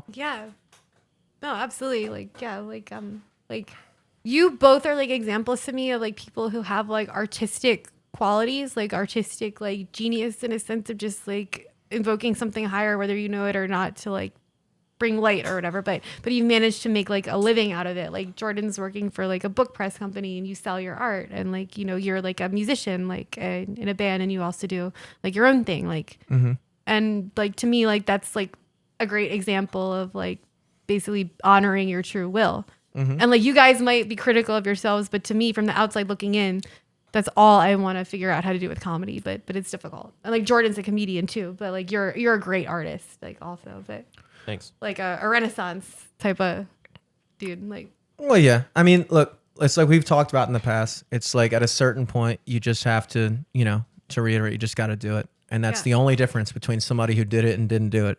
Did you do it? That's like, and you think people talk about like making it, and it's like, what does making it mean? I think what a lot of people think when they think of like making it is like some idea of external validation. Like if somebody says, I made it as an artist, it's like, so that I guess most people interpret it as like, I'm famous, or everybody knows my name, or everybody listens to my stuff. And it's like, that's one way of looking at it. But if that doesn't make you any less of an artist than another person who's an artist who maybe doesn't have that or whatever. You're both artists. Yeah. It's the external thing. You brought up something. There is a fucking fly that is pissing me off. Yeah, it's Beelzebub. He hangs out around me sometimes. It's cool. He's just the Lord of Flies, Fucking Thoth's moth or something just fucking coming at me. Beelzebub gave Christ like the power to like cast out demons with demons, but there you with go. demons. yeah, but again, and that just means that kind of like maybe my ex is. I'm just trying to make it all about me. But usually when like flies are around, that means like my ex is like doing something to plot against me or like fuck with me or stalking me. But yeah, Sam, I did think of something after we had hung out and stuff, and like you told us a little bit about your backstory and stuff. Yeah. You said something about butterflies, that you had that connection like with your ex's family member who had a connection with butterflies. I was just kind of turning that around in my mind, that maybe like how things are kind of so poetic that like within dark there's light, and like within that story there's a connection there that you said was like a very positive connection for you. So it sounded like like a plot to a story or something like that. No, Like, thank you. that things are a little bit balanced in whatever way, if you want to tell that story for yourself. Oh, thank you. You brought up something earlier about I don't know what this means, but I have an idea. What you said, inner child hearing or inner child healing, Right. and like I remember thinking like I was watching some YouTube video or something. That's I sometimes will be like I was reading something, but it's never that. I was always watching a YouTube video. I read like one thing per month. And they were talking about like a lot of those voices you hear, like you say like voices in your head or whatever, and it's like, I remember when people talk about like schizophrenics and people be like, oh, they hear voices, and it's like, is that like not normal? Like I don't know. I guess what does it mean? Like maybe the schizophrenia things, you hear voices that aren't you or something, versus like there's always like you have like an inner monologue. Although I also did read something recently, aka watch a YouTube video, that like a significant portion of people don't have an inner monologue. Like it's like almost. I can't half. fucking imagine that. Apparently it was like a study done where people asked them, like, do you feel like there's like an internal conversation going on like on your day to day? And a lot of people say no, like a significant, like almost half of people say no. And that's kind of a weird thing, because that's such a subjective experience of how you interface with the world, that you assume that everybody has even that, but they don't. And it's like, you just don't even realize like how different everybody's interpretation of just what's going on around you is. But I was looking into it, and they were saying like, a lot of that monologue that's in your head is kind of the voices, quote unquote, even though you're not literally hearing another voice, but like those ideas are from the people that were like like for a lot of people it would be like their mother or their father, and you have like these different kind of like guiding types of like thoughts in your mind. And since you brought up inner child hearing, I was thinking healing. I want to say hearing, keep on saying healing. But since you brought that up, I was thinking about like how that there's like this constant voice in my head that's like, whatever situation I'm in, it's like critical. And it's not critical in like a bad way. It's just like it's almost like is that all you got type of voice. Like almost like, don't be satisfied. It's not okay to appreciate necessarily what you have until like you've reached this thing or whatever.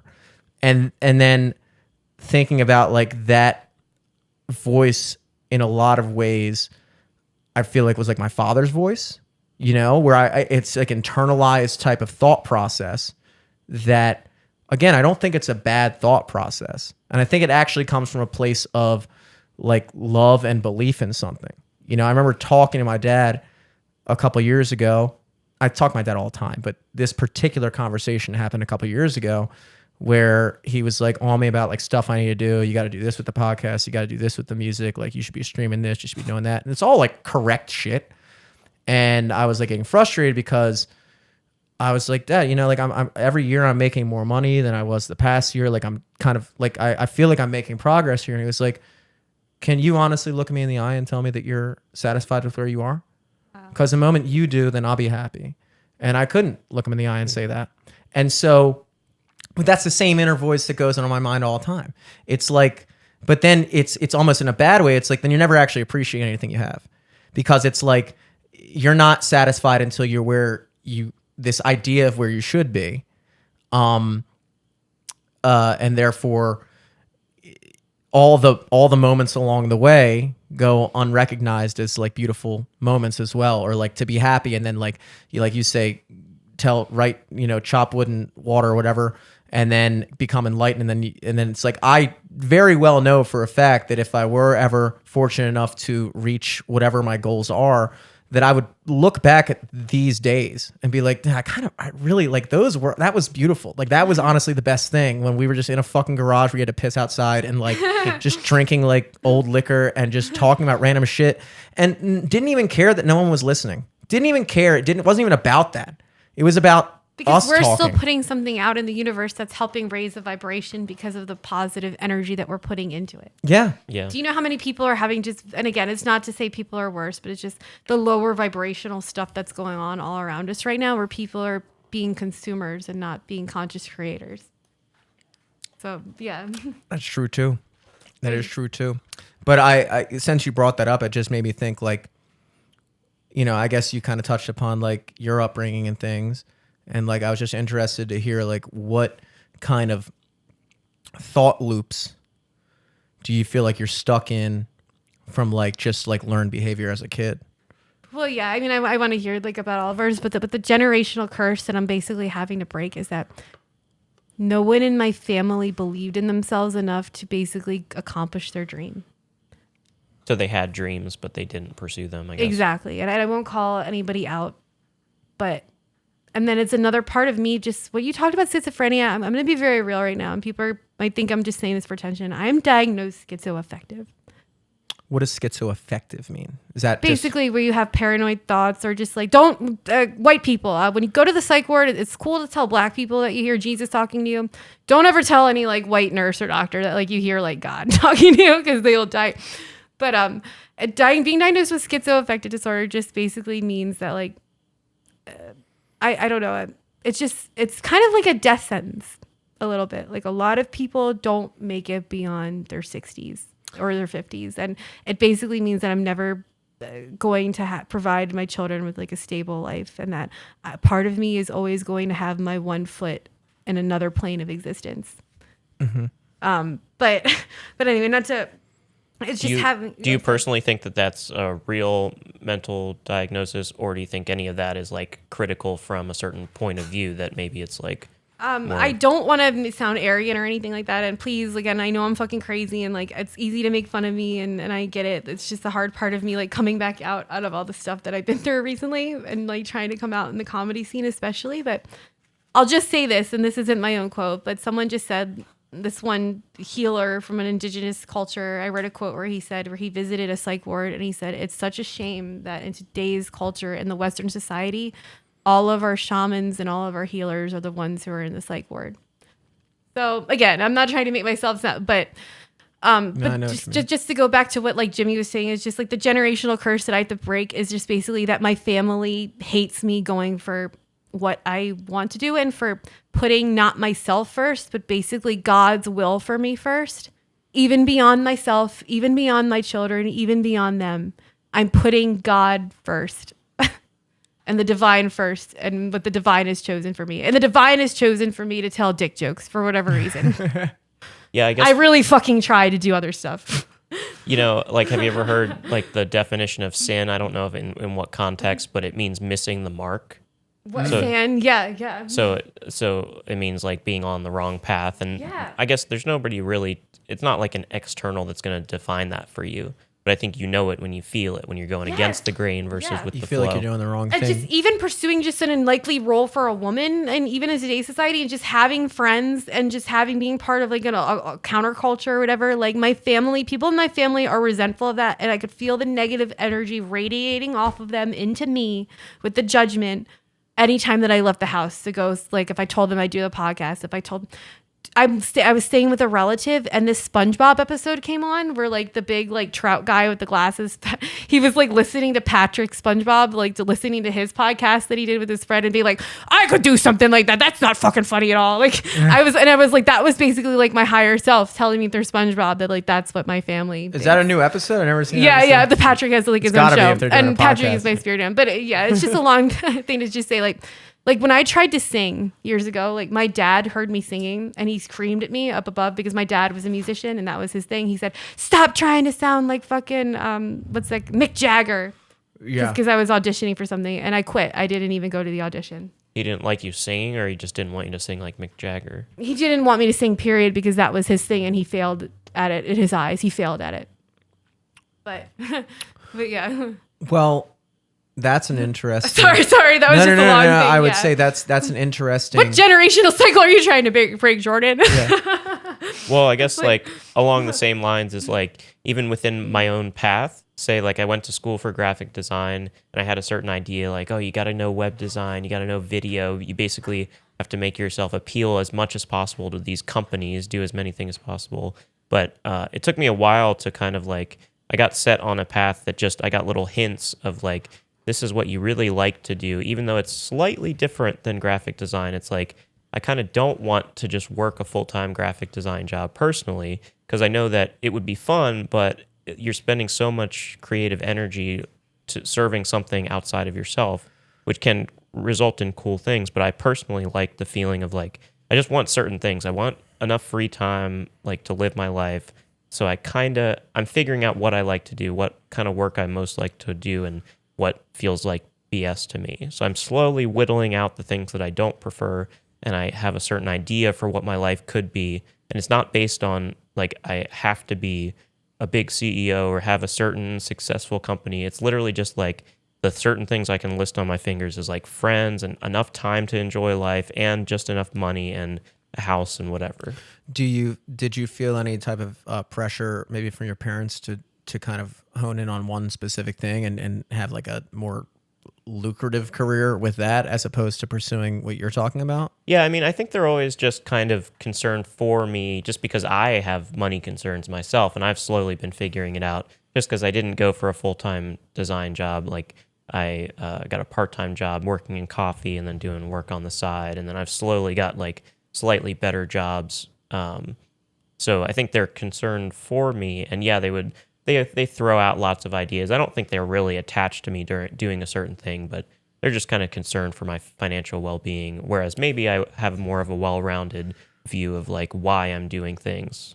Well, yeah, and their maybe perception of like what would make for like a good life might be like their ideas of like, well, you know, having a house and this other things. But to you, you're like, you know, I'm kind of the same way. It's like, I think if I really think about it, it's like I would like to be able to like go on vacations. I don't want to be like broke where I can't like do shit. So I want to make like money to be able to do shit. But like outside of that, like I don't need like a fucking sick ass car or like a fucking nice house or anything. I like to have a house. I like to have a studio, like I say. But like there's like things where it's like, it's almost like when you place, because money is an easy thing to fall into because it's such like this, obviously it's like a numeric quantifier of self-worth almost. Like the amount of people that like based off the amount of money that they make are able to tell themselves like, well, that means I'm successful. And it's like, well, you know, you make all this money, but like you don't have like an actual life. Look up the whole you know, like that's not like, how do you measure that? You know? And so from the outside looking in, it's a very easy trap to fall into when you're judging someone to be like, you know, this, that, the third. But at the end of the day, it's like, you don't fucking know what's going on in that person's head and what they actually want out of life, you know? And it's again, it's all internal. It's all internal. I was just to your point about the Mick Jagger thing. This is another thing I was thinking about recently. Is that a lot of that I'm gonna use a gambling metaphor here. Sometimes if I like wake up late or something, I like, because every time like a game comes on, I like sit down with my calculator, I work out the statistics, I work out a thing, and I figure out like a line. It's good. I place it. Boom. Sometimes I wake up late and I miss that line. And then I'll go back and I'll look at like where it ended at, and I'll like do the calculations like, oh shit, I should have taken that fucking bet. But now I can't because the game is already happening. I can't take that bet anymore. And then I'll find myself literally sitting there watching the game and rooting for the team I should have taken to lose. Because psychologically, I don't want to cope with the fact that it was a missed opportunity. And if that bet were to hit and I missed it, that would make me angry. So I would feel happier if I could then go and be like, oh, that bet was going to lose anyway. And I took that as kind of like a metaphor for a lot of the people in your life, that why you get a lot of pushback if you are a person that kind of goes against the fold and kind of goes their own way, is that no one when they're a kid says, I want to be a real estate agent. And this is not a knock on any career whatsoever. And if, as far as I'm concerned, if you're in a field and you're passionate about it and that's what you love doing and you're good at it, that's all that matters. But there's a lot of people that are in fields that they weren't interested in. It was just where they were pushed along or whatever was going to make them the most money. And then when they see other people not doing that to themselves, not simply saying, whatever, the path of least resistance, this is going to make me the most money, I don't fucking care, I'll just basically the same way you would show up to school every day and it was just 6 hours you had to get through every day. That's like life in adulthood for a lot of people. It's just like you do this thing 5 days a week and you're like, just got to do it. And then I can fucking, whatever's left of my actual life, I can then attempt to live that, you know? And so there, a lot of that pushback and that resistance of people being like, no, you can't do that. You shouldn't do that, blah, blah, blah. In a weird way, it's almost the same way that I would sit at that television and see that I didn't take that bet and hope that I find solace in the idea that bet wouldn't have worked anyway. And so if somebody did have a dream to do something musically or something like that, I'm not saying this is the case for your father, but subconsciously for a lot of people, there is this kind of resentment for someone who's actually doing it and trying. And if they found success, then that would mean that now that other person has to live with the reality that they could have also found success if they would have actually pursued it. And so in a weird way, they're actually rooting for you to fail because then it makes them feel okay. Yes, with the fact and that is the generational curse, unfortunately, that I'm trying to break, and that I had to even deal with my own ex when I dreamed that we could have made it in comedy together. But there was resentment, and it's not me trying to be like, oh yeah, da da da. It's like, but you're 100% right, and it's it's people, and it's psychic vampirism, and whether the people know they're intentionally doing it or not, you have to shield yourself and protect your energy, and you have to know who the fuck you are. Bada bing, bada boom. But yeah, sorry, I just want to read like that one Halsey song. That came up on my Spotify. I was just gonna say, for people out there, like, we're kind of seeking like a holy grail, I would say. Yes, of like making a career dude, at the I totally thing believe that you like, which I think is kind of like a holy grail. It's which like, is alchemy, the great work. like flowing with life. I get money for doing things that I like. I don't need to, sell myself in a way that I don't want to. But it can always be separate too. You can find a job that you don't hate, and then you can find stuff that you like to do. You don't always have to have that holy grail. So just seek the things that you like to do, and then also like figure out what you least hate to do in work and what you most like to do, and what you can get like positive out of work situations of interacting with people and stuff like that. What you can grow in yourself in a job, even if it's not forever. Just keep those things in mind. But we're specific people that's like seeking that particular thing of like, living a life of an artist person. Like basically just, I've heard other people say just like, what sets your soul on fire? What inflames your being? Like, what do you love to do? What puts you in, like Abraham Hicks, like she says, like in your vortex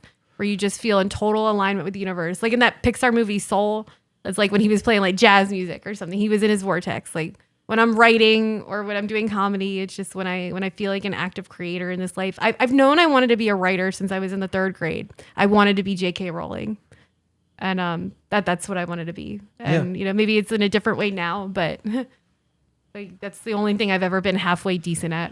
Well, and also, I mean, the other reality is sometimes you talk to people and you'll be like, what do you really like? What do you really love to do? And some people don't have an answer for that.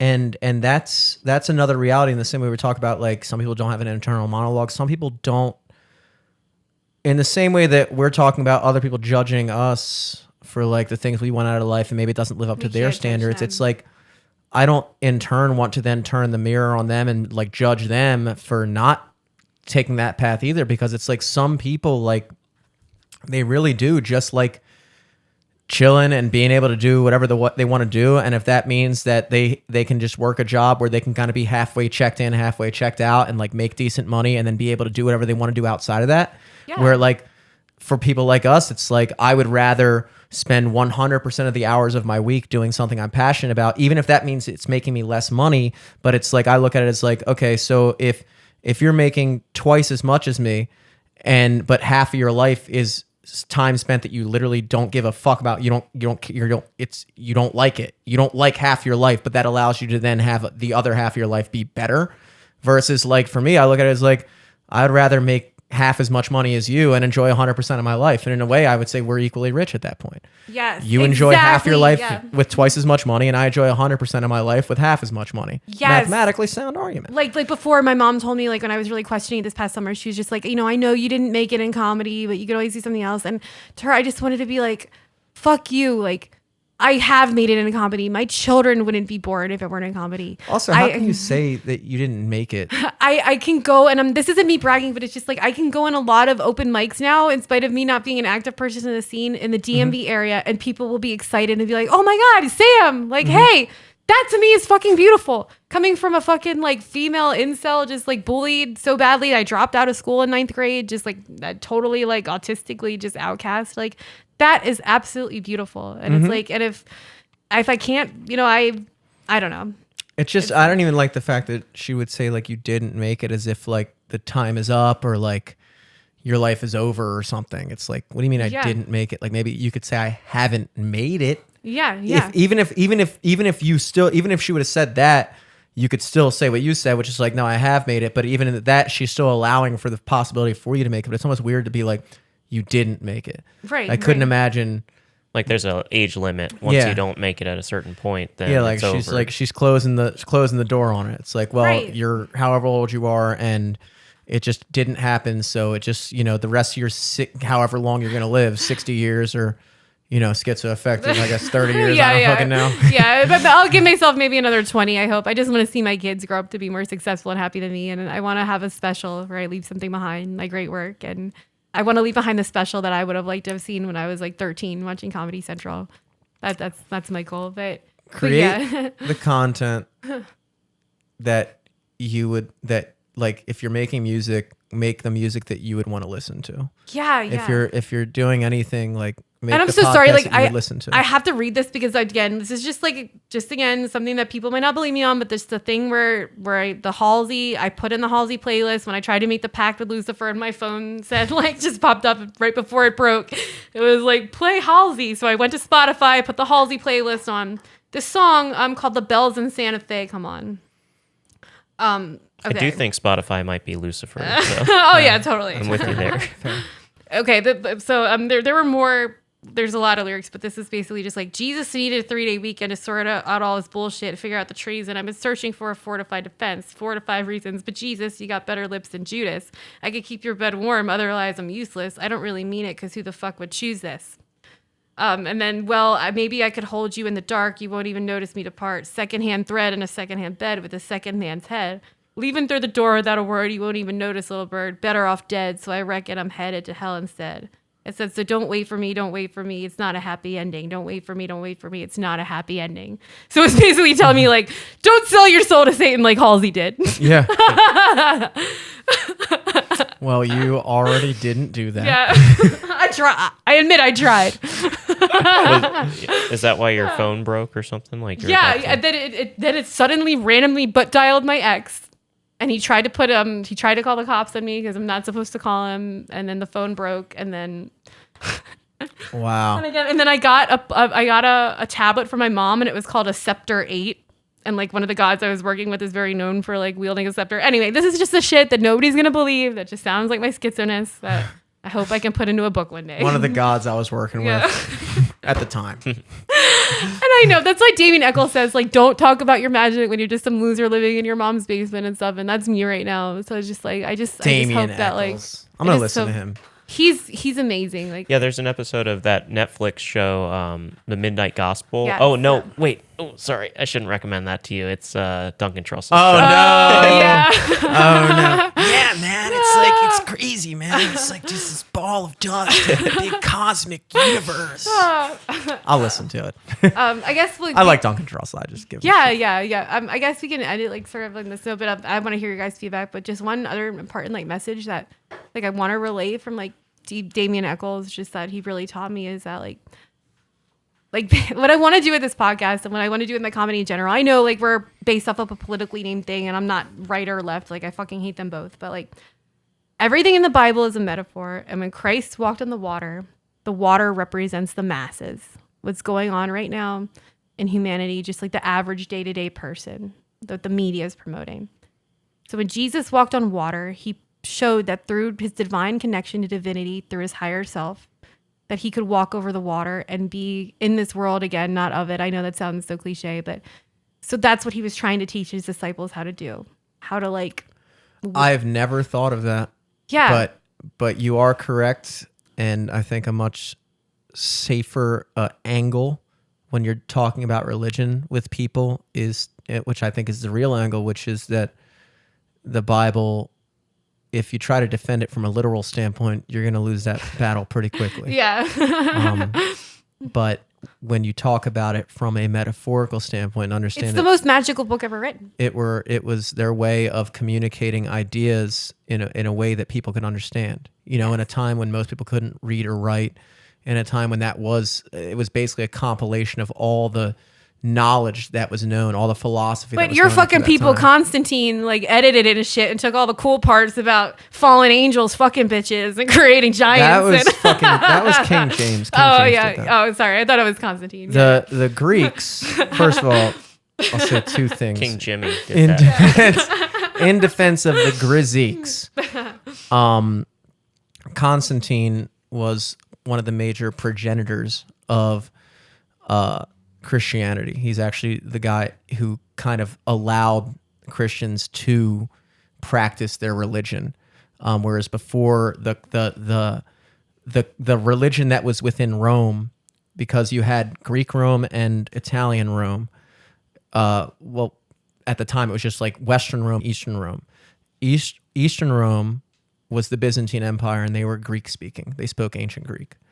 That was basically the remnants of the ancient Greek Empire that when Rome kind of rose to power and took over the whole thing, they kind of just let the Greek, because it was so like their cultures were so similar. Like even like the Roman gods are just Greek gods. I mean, Jupiter is Zeus, Mars is Ares, Neptune is Jupiter Poseidon. is daddy. Yeah, Hermes is some other Pluto, and like all these guys, they just basically took the architecture and everything, like not in a bad way. I'm not being like they appropriated. It's like whatever. It's just like they came into Greece and they're like, actually, this shit's dope. We should do like the way you guys are doing shit. Like we did beat you in a war, but well, we're probably gonna model our society after this as well, you know. But so he allowed like Christianity to be practiced.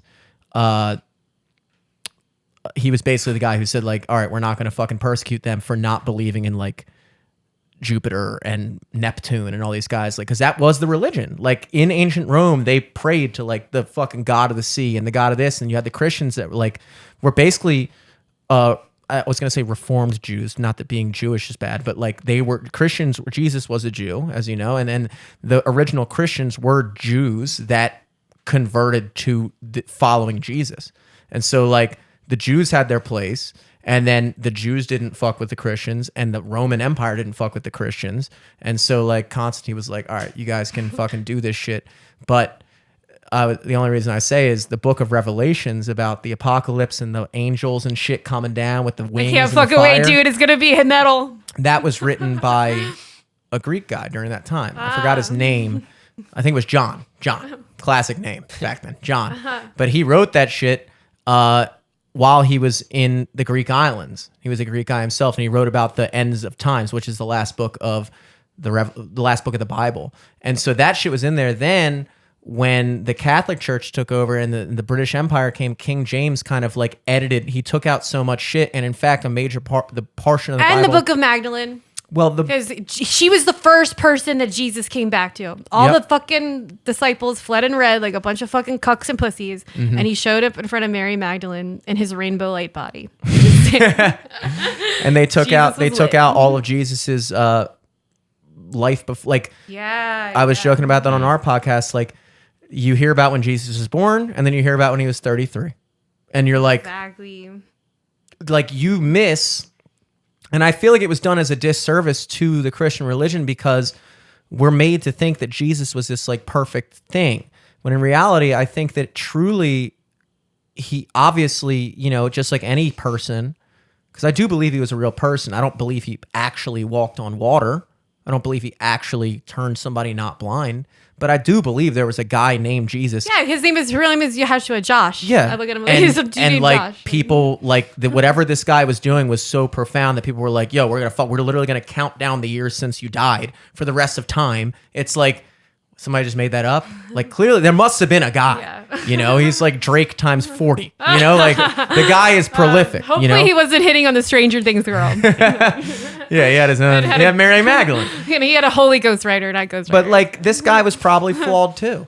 It took like a second before you're not just a kid and then you are a dick sometimes and you do sin. And I feel like in an effort and he hung out with all the sinners, with the tax collectors, with the whores, with the lowest. And you don't think he was like a part of that? Like it's like they took out all the realism from the religion where now we just look at Jesus as like divine, perfect thing. But it's like, I almost feel like more people would connect to it if they could understand it. This guy was flawed just like anyone else. And that the real story of Jesus is the growth into becoming that guy, you know, as opposed to just being like, he was born and everybody was like sick. And then he was 33. And I was the thing like, is, you're we not sick can anymore, all we're killing become him. that guy. All of us can tap into that consciousness. We all can. And make the world a better place. And just the crazy thing is, like, I know I call myself a witch, like sandwich or something. It's just like a cute play on words, whatever. My dad gave me the name. But it's like, what I'm into is like ceremonial magic, and calling yourself a fucking magician sounds ridiculous. But it's like, I have never felt closer to Christ and closer to God and closer to the Bible than since I've been doing these magic rituals. And when I got into the pagan stuff thinking like, oh, I was going to like worship, you know, like the goddess, I worship the fucking goddess of the moon and shit. And like, yeah, like make spells out of my period blood. But it's like, no, like, it's like God the Father. Like, and it's like, he saved my life. Like my belief, my faith has saved my life. And Are you coming to Christ live on this podcast right now? It's good to have you. Jordan, you're still Jewish, correct? I mean, I was raised Jewish. Yeah, and it's like the ancient like Hebrew words and stuff too. And I'd like, sorry, just like another crazy thing that I just have to put out there on record is like you vibrate like the Hebrew names of divinity and do these prayers as part of your rituals. Like, and I was doing that in my room at my mom's house, and my mom started screaming at me saying, "Stop casting these fucking spells against me, you bitch!" Da, da, da. And then she broke her tooth eating a piece of candy. And in the Bible, it says like when wickedness is against you, like an eye for an eye, a tooth for a tooth. So she was sending negative vibrations against me. So I'm just saying. Yo, that's Look, awesome. if you're gonna bet on a god, bet on Yahweh, motherfuckers. Like God's God. Yeah, I mean, God's the boy. It's like and just then like I want to do tarot reading and like just hear like your guys' final thoughts, like Jerry. But just another thing about just like Christ walking on the water is like we're entering the age of Aquarius. Like I'm not trying. As an Aquarius sun, I feel like just like the water that I want to bear to people, the way I walk over the water, the way I walk over the conditioning of the masses and feel close to divinity and love this world, but not necessarily care about its problems, is through jokes, is through humor, is through comedy. So that's my spiritual connection, is that's how I walk over the water. And that's how I'm trying to bear the water to other people. It's a levity. It lifts up. Yes. Lightness. okay. And I'm sorry for getting like crazy, you know. It's all good. I promise. Like it's just I'm still a fucking white trash mess and a female incel, and I lost my kids. I got my holy guardian angel, but I had to lose legal custody of my kids to get it. So. They lost their guardian. Yeah. And you got I got my guardian. So yeah, Yahweh still requires sacrifices, but yeah, Facts. Who should we read? Should we do Jordan as the guest? yeah, on but this I mean, lovely are there any podcast? like final like thoughts or something, or anything you guys want to like manifest for the month or something coming up, or manifestations? Anyone? yeah, or just like any. Yeah, I would like positive changes or changes in my own mindset, which result in like just like getting out of this energy of like feeling stuck or kind of trapped by my situations in my life. I want to feel free and fulfilled. Yeah. Like, see, like I look at you and you're already somebody to me, to my eye, you're already somebody who is. But it's like, Yeah, it's all on a path. I'm like getting there, I guess, where I want to be. do you feel like you channel that energy closer, like when you're doing like artwork that is more about like the sacred geometry or just whatever that? I don't know. I go through cycles of not really creating much artwork, which I think has to do with my kind of life path of like reminding myself. Sometimes I just like forget to do it. I'm like, oh, it's really important to me to create stuff. I just kind of like stop doing it. Yeah. That's definitely a thing. Like I go through the same thing. Like I'll like go through phases where I'm like super focused on the podcast, and then but then what we'll do is we'll just like set a studio date. And like with that deadline, it's like now all of a sudden you have to get stuff done to get to the studio and be ready. And it's like then while you're doing that, you're like, actually, I actually care about this. It's like, you know what I mean? It's like, yeah, it's like reminding yourself that you're like, oh yeah, that is what I'm doing. That is what I'm supposed to do, or something like, not that you're supposed to do anything, but it's like also, I think you are supposed to do something. That was one final idea for you. Speaking of the ancient Greeks, Socrates' most famous book written by Plato, The Republic. And that whole book deals with the idea of morality. And you go through this entire book of discussing like, what is morality? What does it mean to be moral? And at the end of the book, it's an odd conclusion, but if you really think about it, it makes sense. It's that everyone does their job. And just like what you talked about, sinning is missing the mark. The idea that when you sin, it's not something anyone else can judge you for necessarily, but when there's a moment in life, and you get to these moments all the time where there's a right thing and an easy thing, and because you're you, which is the easier one for you and which is the right way. And when you take that easy path, that you've just missed the mark because you have an idea in your mind of what is the right thing and you did something else instead. And so I kind of connect it to the sinning thing, but overall, as it pertains to the morality thing, everyone doing their job, that the most moral thing, because the whole, it's called the Republic because they were trying to figure out the perfect government. That's also where the famous shadows on the wall, the allegory of the cave, when they talk about basically, we never actually see the truth. We're basically like people in a cave and the sun's shining in and we just see shadows on the wall. And so we have this weird distortion of what reality might be, but we never actually turn our heads towards the light and actually see what's really going on. And they talk about like the perfect government. That was another fundamental idea that people talk about, like the people that should have the power are the people that don't want the power, where it's like Socrates is saying that anyone that like craves power is the exact person you wouldn't want to have the power, So it's like, it's kind of this weird paradoxical thing of society where it's like the people that you want to be leading are the people that actually are there. They're like, like guys like Marcus Aurelius who were like, I guess I'm the emperor. And he was like the greatest of all time. He invented the Stoic mentality, which is something you should read. If you haven't, have you ever read Meditations by Marcus Aurelius? No, I started it one time, yeah. Good. I would recommend finishing it, and I would also recommend to myself finishing it because I haven't either. I think that's a good place to go. Yeah, I see that popping up on my YouTube and stuff, but I have to watch that more. Definitely read that shit. But it was all about figuring out like the perfect society and what that would look like, and what they determined was that in a perfect society, everyone would be doing what they do best. And so bringing it back to our conversation, it's like not everyone's supposed to be an artist. Not everyone's supposed to be an athlete. Not everyone's supposed to be a president. Not everyone's supposed to be this. But your job in life is to maximize your potential, maximize what you do best, and not just what you do best, but like how it makes you feel best. Well, yeah, Like, and I think that those things go hand in hand. I think that the thing that you're going to be best at the thing you're passionate about. I think that the passion or the wanting to do something is almost like a divine kind of calling, where it's like, why do I feel compelled to? Why do I wake up in the middle of the night and hum melodies into my phone? Does anyone else do that? I don't know. Like I've talked to other musicians that will say that, but does my fucking friend who works at an engineering company wake up in the middle of the night and fucking hum like from a dream, like because that could be a good song someday. Like it's like that's just who you are, and then you feel like then it becomes your job, and it's like, well, this is who I am. Then I have to be the best version of that guy. And anything less than that is a letdown. And that was what Marcus Aurelius talked about. Like he was this emperor, had access to any woman he wanted, all the money in the world, blah, blah, blah. But he just stuck to this path. Like I had to be the best version of this guy. And it doesn't mean that the best version of you is going to be anything like the best version of that guy.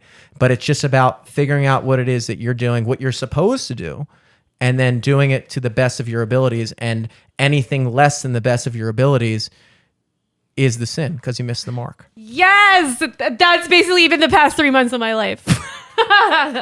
Yeah, Sam, I was gonna say, and I don't know if you still want to do a tarot, so you could shuffle the cards. Yeah, Oh. but again, Danny Eccles. I don't mean to keep quoting him, but he was saying just like divinity loves imperfection, and divinity loves an imperfect vessel because divinity loves a comeback story, and divinity just wants to express itself and wants to have experiences, because the demiurge, even if it didn't necessarily create this world, even if Yahweh or the Gnostic God, he thinks he created it. So it's like he loves, he wants to experience everything. The divinity is like us. When's the last time you went to the movies and you watched a movie where the main character was just awesome the whole time? Dude, Barbie. Barbie was about the Gnostic fall of Sophia. But did you see Barbie? Did your girlfriend, did you see it? I did not see Barbie. It was but I will fucking watch incredible. I will watch it. It made me. It was so fucking deep and beautiful and spiritual, and it was just brilliant. And I know that like some people might get triggered. Just it might seem a little bit misandristic or misandry. But Ryan, like they made Ken the villain, but he's so fucking charming and likable and like just amazing as the villain too. Like sick. Yeah. I'll definitely watch that. Yeah, it made me cry. I will.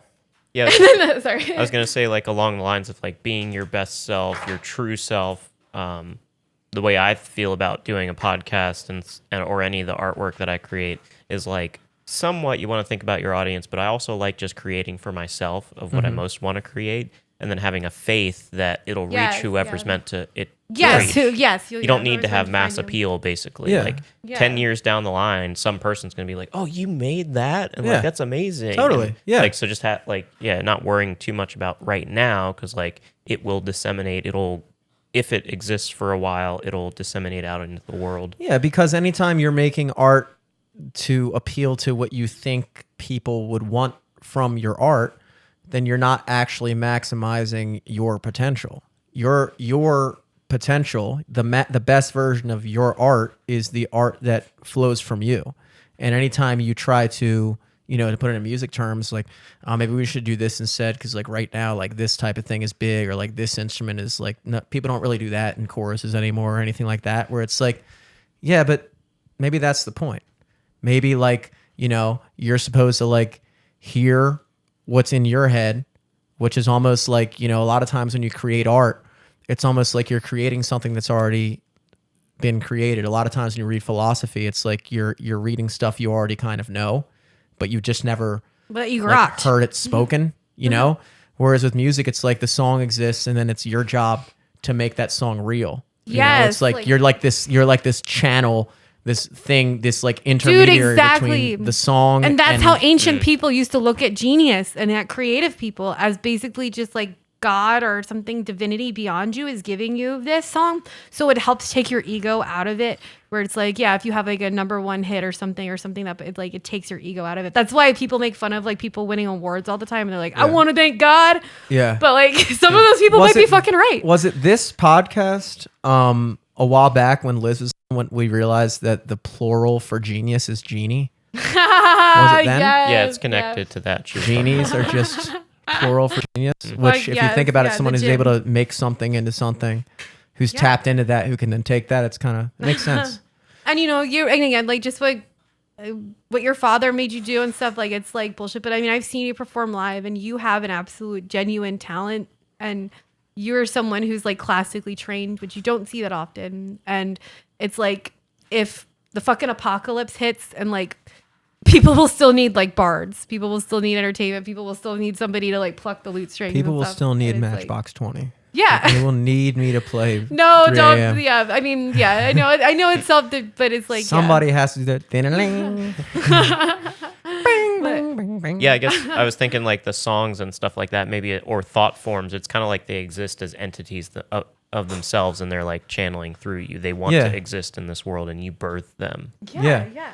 And when you're really into it, when you're really in that state, you're literally sitting there, and you truly do just feel like you're just like you'll be like recording something. You're like, I can't, like, this doesn't even feel like it's our song. It feels like we're just making this song. But it's like, then I listen to it like I'm listening to a song. You know what I mean? That's beautiful. Or like when you're performing live and you're just like, you're on it, like with comedy or something like that, and you're just like talking, and then maybe you guys have had this, maybe you haven't, but like it's almost like you zoom out for a second. You're like watching yourself do it, and you're like, yeah, I'm just like, this is like it's a flow state is what it is. Yeah, you know, yeah. when you're just actually completely tapped into it, just letting God take the wheel and just let Jesus take the fucking wheel. That's what I'm meant to do. Yeah, I mean, with the comedies, like I do a lot of one-liners and stuff, or just like jokes. But it's just like, for me, it's not necessarily about what I'm saying. It's just about like if you're kind of like using it like a spell to kind of like evoke laughter, just like to cast a certain vibration or like a shocking thing, or like, and I'm a fucking one-trick pony. I admit it. A lot of the stuff that I do is just wordplay or just a twist on something. But like, again, I'm going to keep quoting Davey Nichols. He said, "Don't fear the man that's learned 1,000 kicks." He says, "Fear the man that's learned one kick 1,000 times." Yeah. And that's kind of just like basically what my one-liners are. And again, I'm not acting. It's just, I just love to see people like resonate with it. I love to, it's energy work to me. Like I did a spell like back in to be like an energy healer. And I thought that was like Reiki and massage, but I really think that my form of energy healing for myself and other people is stand up. But well, it turns out you're going to have to give up on your massaging dream. yeah. Well, you know, I've had 2 failed suicide attempts, so I can't even give myself a happy ending. Let's get these cards shuffled up. I want to hear about what's happening, baby. And I promise, guys, like next time, like I'll be much more like talking about what's going on with the world at large and not just like about myself. But it's been 3 months to catch up on. It's good to unload and then we'll be on to the Mexican aliens more next week. Yeah. And again, that's just the thing when you get into magic. Sometimes, like you're like, so what? Who gives a shit if there's aliens? Right back. I'm gonna go. Did you have like a specific question or anything that you wanted to ask? Or I don't want to put you on the spot, or anything. Yeah. Trying to think if I want for myself, or let's see.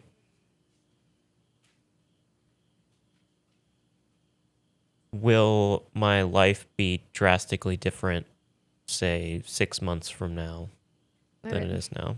Yeah, and I'm gonna use a Greek thing that I learned. This thing like hekes biboloi, which is just an incantation you're supposed to say when you're doing any kind of spiritual work, where it's just like basically just like anything spiritual that's non-spiritual, like don't come here. So just like blocking non-spiritual forces. So hekes biboloi, and Holy Guardian Angel, Angel of Tarot, Archangel Raphael, Angel of the Air, Angel of the East, Angel of the Intellect. Spirits, I ask you to please help reveal the truth that remains unknown or unseen. Thank you. Will Jordan Levine, what will happen in Jordan Levine's life? Will Jordan Levine's life drastically change within the next 3 months? Ace of Spades. And yeah, these are like, by the way, these cards, I had to like banish the impurities from them because they're just like knockoff cards from Temu. Yeah, you gotta get rid So they have like the same. Okay, so Jordan Levine. Okay, I got the Hierophant in reverse. Okay. The Hierophant in the tarot is traditionally just kind of like an energy about someone who's basically just like an initiator into like some kind of mystery, or just like a priest, essentially, just about kind of like order, structure. He's often represented by Virgo and Taurus energies. It's kind of just about like, you know, paying lip service to the man or just feeling like you have to be initiated into something. My instinctive reaction through this is that you are already initiated. You already have the key. You don't have to keep.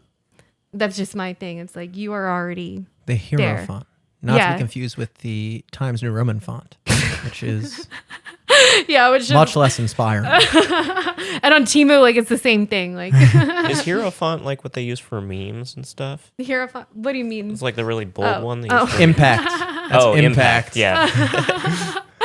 But yeah, and again, that's just like but it's kind of just like the lightning too is just kind of like maybe like waiting for a moment of like divine inspiration to strike you, and the lightning is constantly within you. Like you don't have to necessarily be waiting for this like moment for it to strike.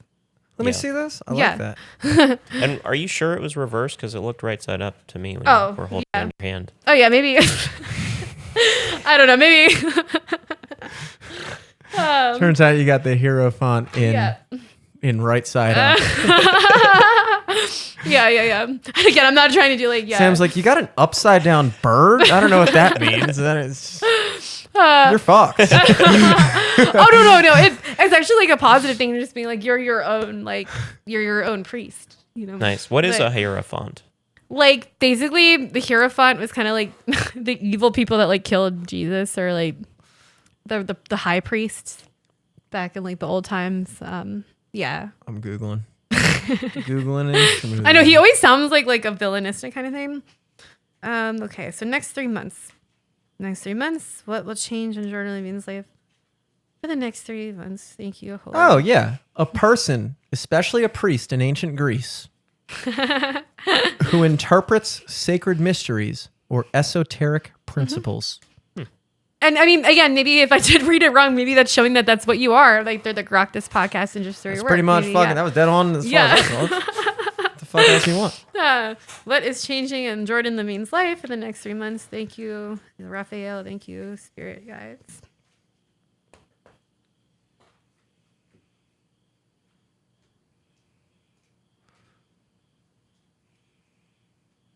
So the Daughter of Wands, and it did come in reversal, but again, I'm not trying to like put something. I don't know if it has anything to do with an ex or just like a female in your life right now, or just like a fire sign woman or something. Let me see this. Or it could also just be an aspect of you. Daughter of Wands. She's the serpent. It could be talking about some Take a kind look of at like this, buddy. Read him and weep. I guess you did. Did you flip it right side up? I swear it came like No, over. I'm just saying because you were holding it right side up. I guess you saw it reversed and then you flipped it. Yeah, maybe again, I'm autistic as fuck, so like, and I'm not very good at like. Oh, so yeah, it does matter if you pick it up upside down or not. For some people, and again, like Because I'm getting Daughter of Wands and then Daughter of Wands reversed is two separate things here. Yeah, but again, it's not the Princess of Wands or the Page of Wands, and you can interpret it any way that you want them. Like I try to let people pick their own cards, but sometimes, Daughter of Wands reversed. and but it could be like a hot chick coming into your life that helps inspire your passion. It could be like your inner female, like getting in tap with that for your own creation. It could be getting in tap with your Kundalini energy, and it could be just basically just like knowing that like no matter how many times like you shed this serpent skin, like you come back to the same place of like what you want to do in life. 8's the number of infinity. What do you think? Yeah. I think that's cool. I mean, I think I do like just thinking that that I kind of lack a little bit, or I am trying to sort of like working on, say, my female energy or something like that.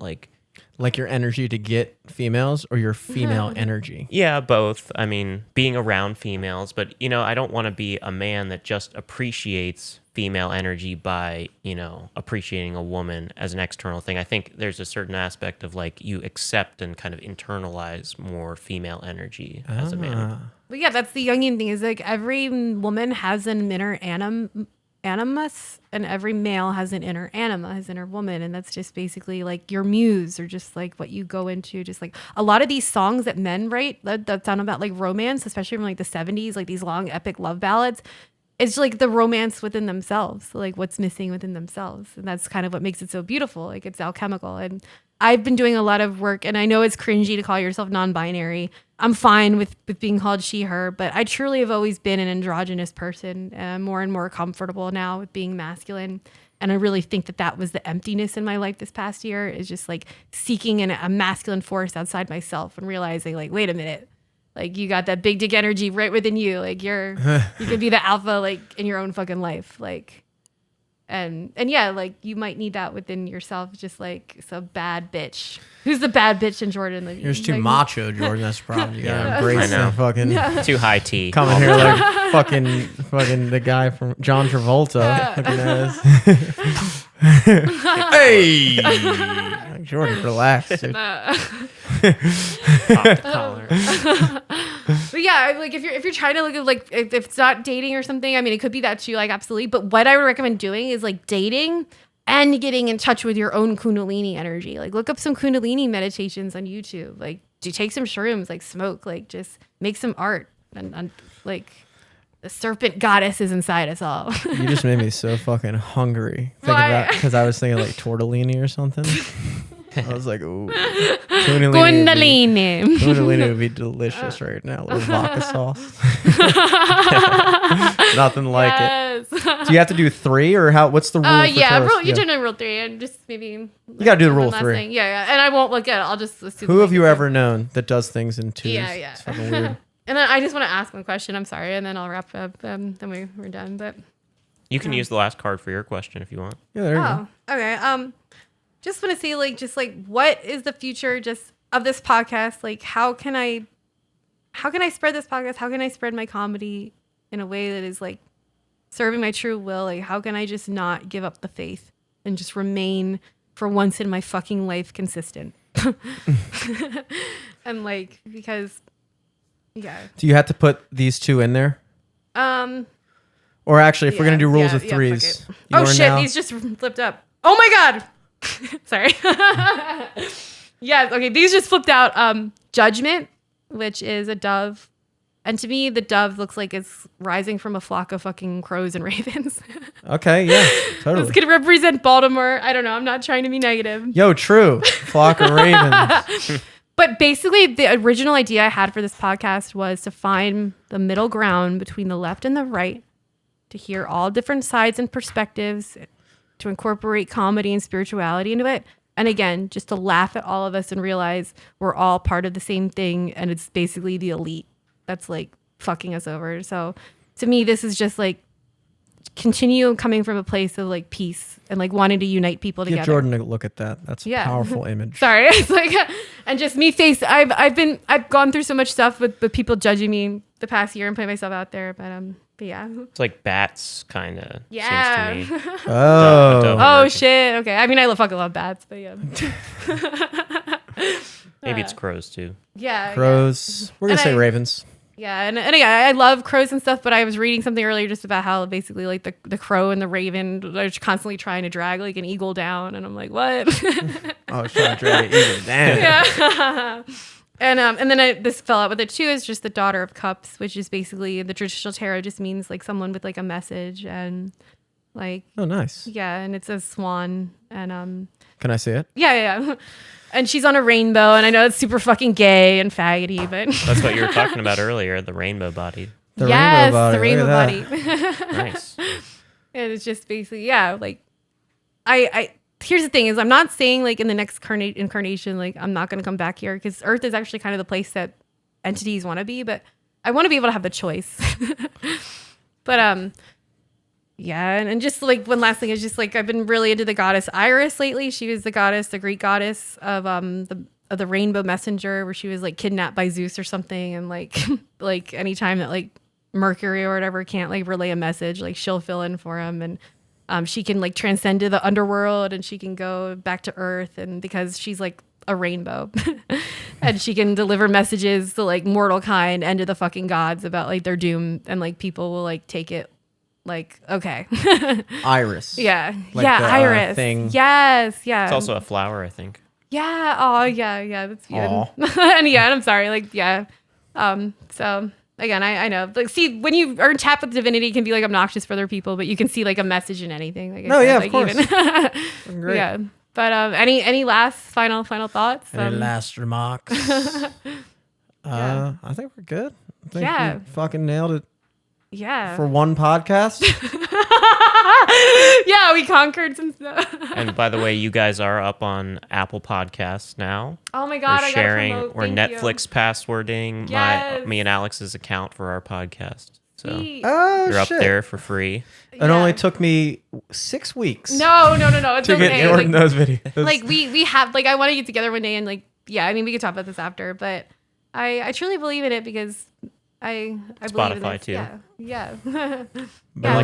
Like I said, there's that divine intervention thing where like the first. By the way, I figured out the error that was happening with the second episode. I didn't know why that was happening, but I think it's because I didn't put an episode number or something, or it was the wrong number. But there was a weird thing where the first podcast that I put out, the bio that I put, or the description that I put in did not end up getting uploaded. It was some other message that was from some other original posting of it on YouTube where it was like, hey, please don't be offended by this. I get into some topics. Like, I don't mean to offend anybody. I bring up the underworld, and it's because I've, been from the underworld and back. And all that stuff. You're like, who could have written this? Yeah.